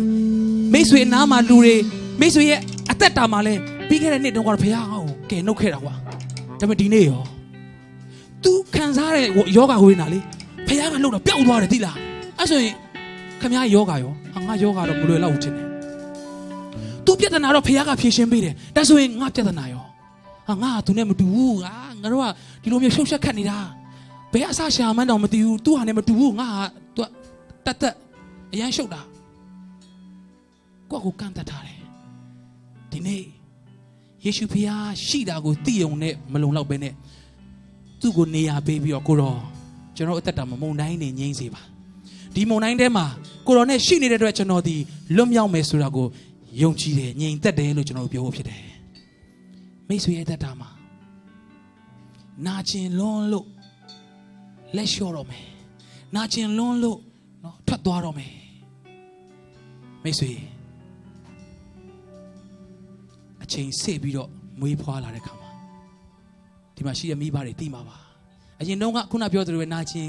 စွာနဲ့မွေးဖွားခဲ့ပေမဲ့အခုအဲ့ဒီသားကြောင့်သမီးကြောင့်ပဲမိတ်ဆွေပျော်ရွှင်နေတာမဟုတ်ဘူးလားဒီနေ့မိတ်ဆွေရဲ့နော်မှတ်တိုင်တွေအတွက်မုံတိုင်းထဲမှာရှိခဲ့ရင်လေဖျက်ရှောက်ရတဲ့အချိန်မိထဲမှာဖျက်ရှောက်ရတဲ့အချိန်ဖြစ်ခဲ့ရင်လေအဲ့ဒါကမိတ်ဆွေရဲ့နော်ရွှေဖြစ်ကြောင်းကိုစစ်ဆေးမဲ့မိတွေဆိုတာယုံကြည်ဖို့ဖြစ်တယ်ဟာလေလုယာစစ်တဲ့အောင်ခံပြီးတော့မှရွှေကဲ့သို့ပြန်ပေါ်လာမယ်လို့ယောဘဝတ္ထုမှာပါတဲ့ကဲ့သို့ဒီနေ့ကျွန်တော်တို့အသက်တာကိုရောရဲ့လှပခြင်းတွေကျွန်တော်တို့အသက်တာမှာလောလောဆယ်ရွှေကိုမီးနဲ့မှုတ်လိုက်မဲတူးသွားတယ်မလှတော့မိတ်ဆွေဘဝပြန်ကြည့်တဲ့အခါမှာအယမ်းကိုစုပ်ပြတ်တတ်နေတဲ့အချိန်ဖြစ်လိမ့်မယ်အခုချိန်ဒါပေမဲ့အဲ့ဒီစစ်ဆေးခြင်းပြီးသွားရင်ရွှေအစ်စ်ပဲမှန်တယ်ဆိုပြီးတော့ရေလေးနဲ့ပြန်ဆေးပြီးတော့အယောင်ပြန်မှုတ်ပြန်တင်ပြီးတော့လှုပ်တဲ့အခါမှာအဲ့ဒီဟာကတကယ်ကိုစစ်မှန်တဲ့ယရနာဖြစ်သွားတယ်ယရနာအဖြစ်ပြန်လဲပြီးတော့နေရာယူသွားသလိုမိတ်ဆွေရဲ့နေရမယ့်နေရာမှန်မရောက်ခင်ဆက်ကြားမှာဟိုဘက်ကမရောက်ခင်ဆက်ကြားမှာမုံတိုင်းထဲမှာစိတ်လျှော့ပြီးတော့နော်ခုန်ထွက်ပလိုက်ဖို့မဟုတ်ပါဘူးတပည့်တော်တွေကတကယ်လို့များဟာယေရှုလည်းသတိမရဘဲနဲ့ငါဆင်းတော့မယ်ဆိုပြီးခုန်ပြီးကူးလိုက်မယ်ဆိုရင်တည်သွားနိုင်တယ်နော်ကျွန်တော်ကြားဘူးတဲ့အဲ့လိုမျိုးဖြစ်ပြက်တိုက်ဆိုင်တဲ့ဥပမာလေးတွေပုံမြင်လေးတွေများပါတယ်ငလင်လှုပ်ပြီးတော့ကျောင်းဆောင်တစ်ခုကပြိုသွားတဲ့အခါမှာအဲ့ဒီမှာကျောင်းသားတွေဟိုပြေးကြတီးပြေးကြပေါ့မျိုးဖြစ်သွားတယ်ပိတ်မိတယ်အဲ့ချိန်မှာ2ရက်3ရက်အထိသူတို့ကအဲ့ချိန်မှာကလေးလေးတယောက်ကပိတ်မိနေတယ်လူများတွေပြေးမပြေးဘူးတဲ့သူ့ဖေကသွားမယ်ဒါတွေမရှာဘူးအဲ့မှာပဲရှိမယ်တကယ်ပဲရအောင်နော်အဲ့ဒီအပျက်စီးတွေကြားထဲမှာသွားရှာသူ့တားလေးကအဲ့ဒီနော်သူ့အဖေနဲ့ချိန်ထားတဲ့အဲ့ဒီစောင့်တဲ့နေရာလေးမှာပဲသူကစောင့်နေတယ်တွေ့တော့မေးတဲ့ခါမှာဘာဖြစ်လို့ဘဲမှမပြေးတာလဲဆိုအဖေကပြောထားတယ်ငါလာခဲ့မယ်တခုခုဖြစ်ရင်ဘာမှမပူနဲ့ငါလာမယ်လို့ပြောထားတဲ့အတွက်ကျွန်တော်ဘဲမှမတော်ဘဲနေမှာပဲစောင့်နေတယ်မိတ်ဆွေတနေရာကိုခုန်ထွက်လိုက်ရင်အဲ့ဒါရေတွေပိုများတယ်မခုန်ထွက်နဲ့မိတ်ဆွေရဲ့လေထဲမှာပဲငြိမ်သက်ခြင်းရှိနေတယ်မိတ်ဆွေရဲ့ပတ်ဝန်းကျင်မိတ်ဆွေရဲ့အိမ်မှာပဲငြိမ်သက်ခြင်းရှိတယ်မိတ်ဆွေရဲ့နေရာမှာပဲနမိတ်လက္ခဏာတွေကစောင့်နေတယ်အာမင်ဘာလို့လဲယေရှုကမိတ်ဆွေနဲ့တူရှိတဲ့အတွက်ဖြစ်တယ်မိတ်ဆွေနောက်တနေရာပြောင်းရင်ကောင်းမလားနောက်မြို့ပြောင်းရင်ကောင်းမလားဟိုခုန်ထွက်လိုက်ရင်ကောင်းမလားမစင်စားပါနဲ့အဲ့ဒီနေရာမှာပဲယေရှုနဲ့ရှိကြောင်းကိုသိပြီးတော့ယုံကြည်ပြီးသူ့ကိုနေရာပေးတယ်ဆိုရင်နမိတ်လက္ခဏာမြင်ရမှာဖြစ်တယ်သူကဲ့သို့အသက်တာမှာကိုရောရဲ့ရှိခြင်းကိုပဲသိပြီးတော့ကိုရောရဲ့နမိတ်လက္ခဏာမျော်လင့်နေတဲ့သူများမုံတိုင်းထဲမှာရောက်သူခံစားနေတဲ့သူများရှိတယ်ဆိုရင်တခုခုအတွက်နာကျင်တယ်တခုခုအတွက်ယောဂဝေဒနာခံစားရတယ်ဆိုရင်မိတ်ဆွေကိုယ့်ရဲ့အနာယောဂပေါ်မှာလက်တစ်ဖက်တင်ထားပြီးတော့လက်တစ်ဖက်မြောက်ထားရအောင်မိတ်ဆွေနှလုံးသားမိတ်ဆွေရဲ့မိသားစုအခြေတခုခုအတွက်ခံစားရတယ်ဟိုနှလုံးသားကွဲချပျက်စီးလောက်ဖြစ်နေတယ်ဆိုမိတ်ဆွေနှလုံးသားပေါ်မှာလက်တင်ပြီးတော့နောက်လက်တစ်ဖက်နဲ့ကိုတော့ဖခင်ကိုကျွန်တော်တို့အရှုံးပေးကြောင်းကိုတော့စီကိုလာကြောင်းပြရအောင်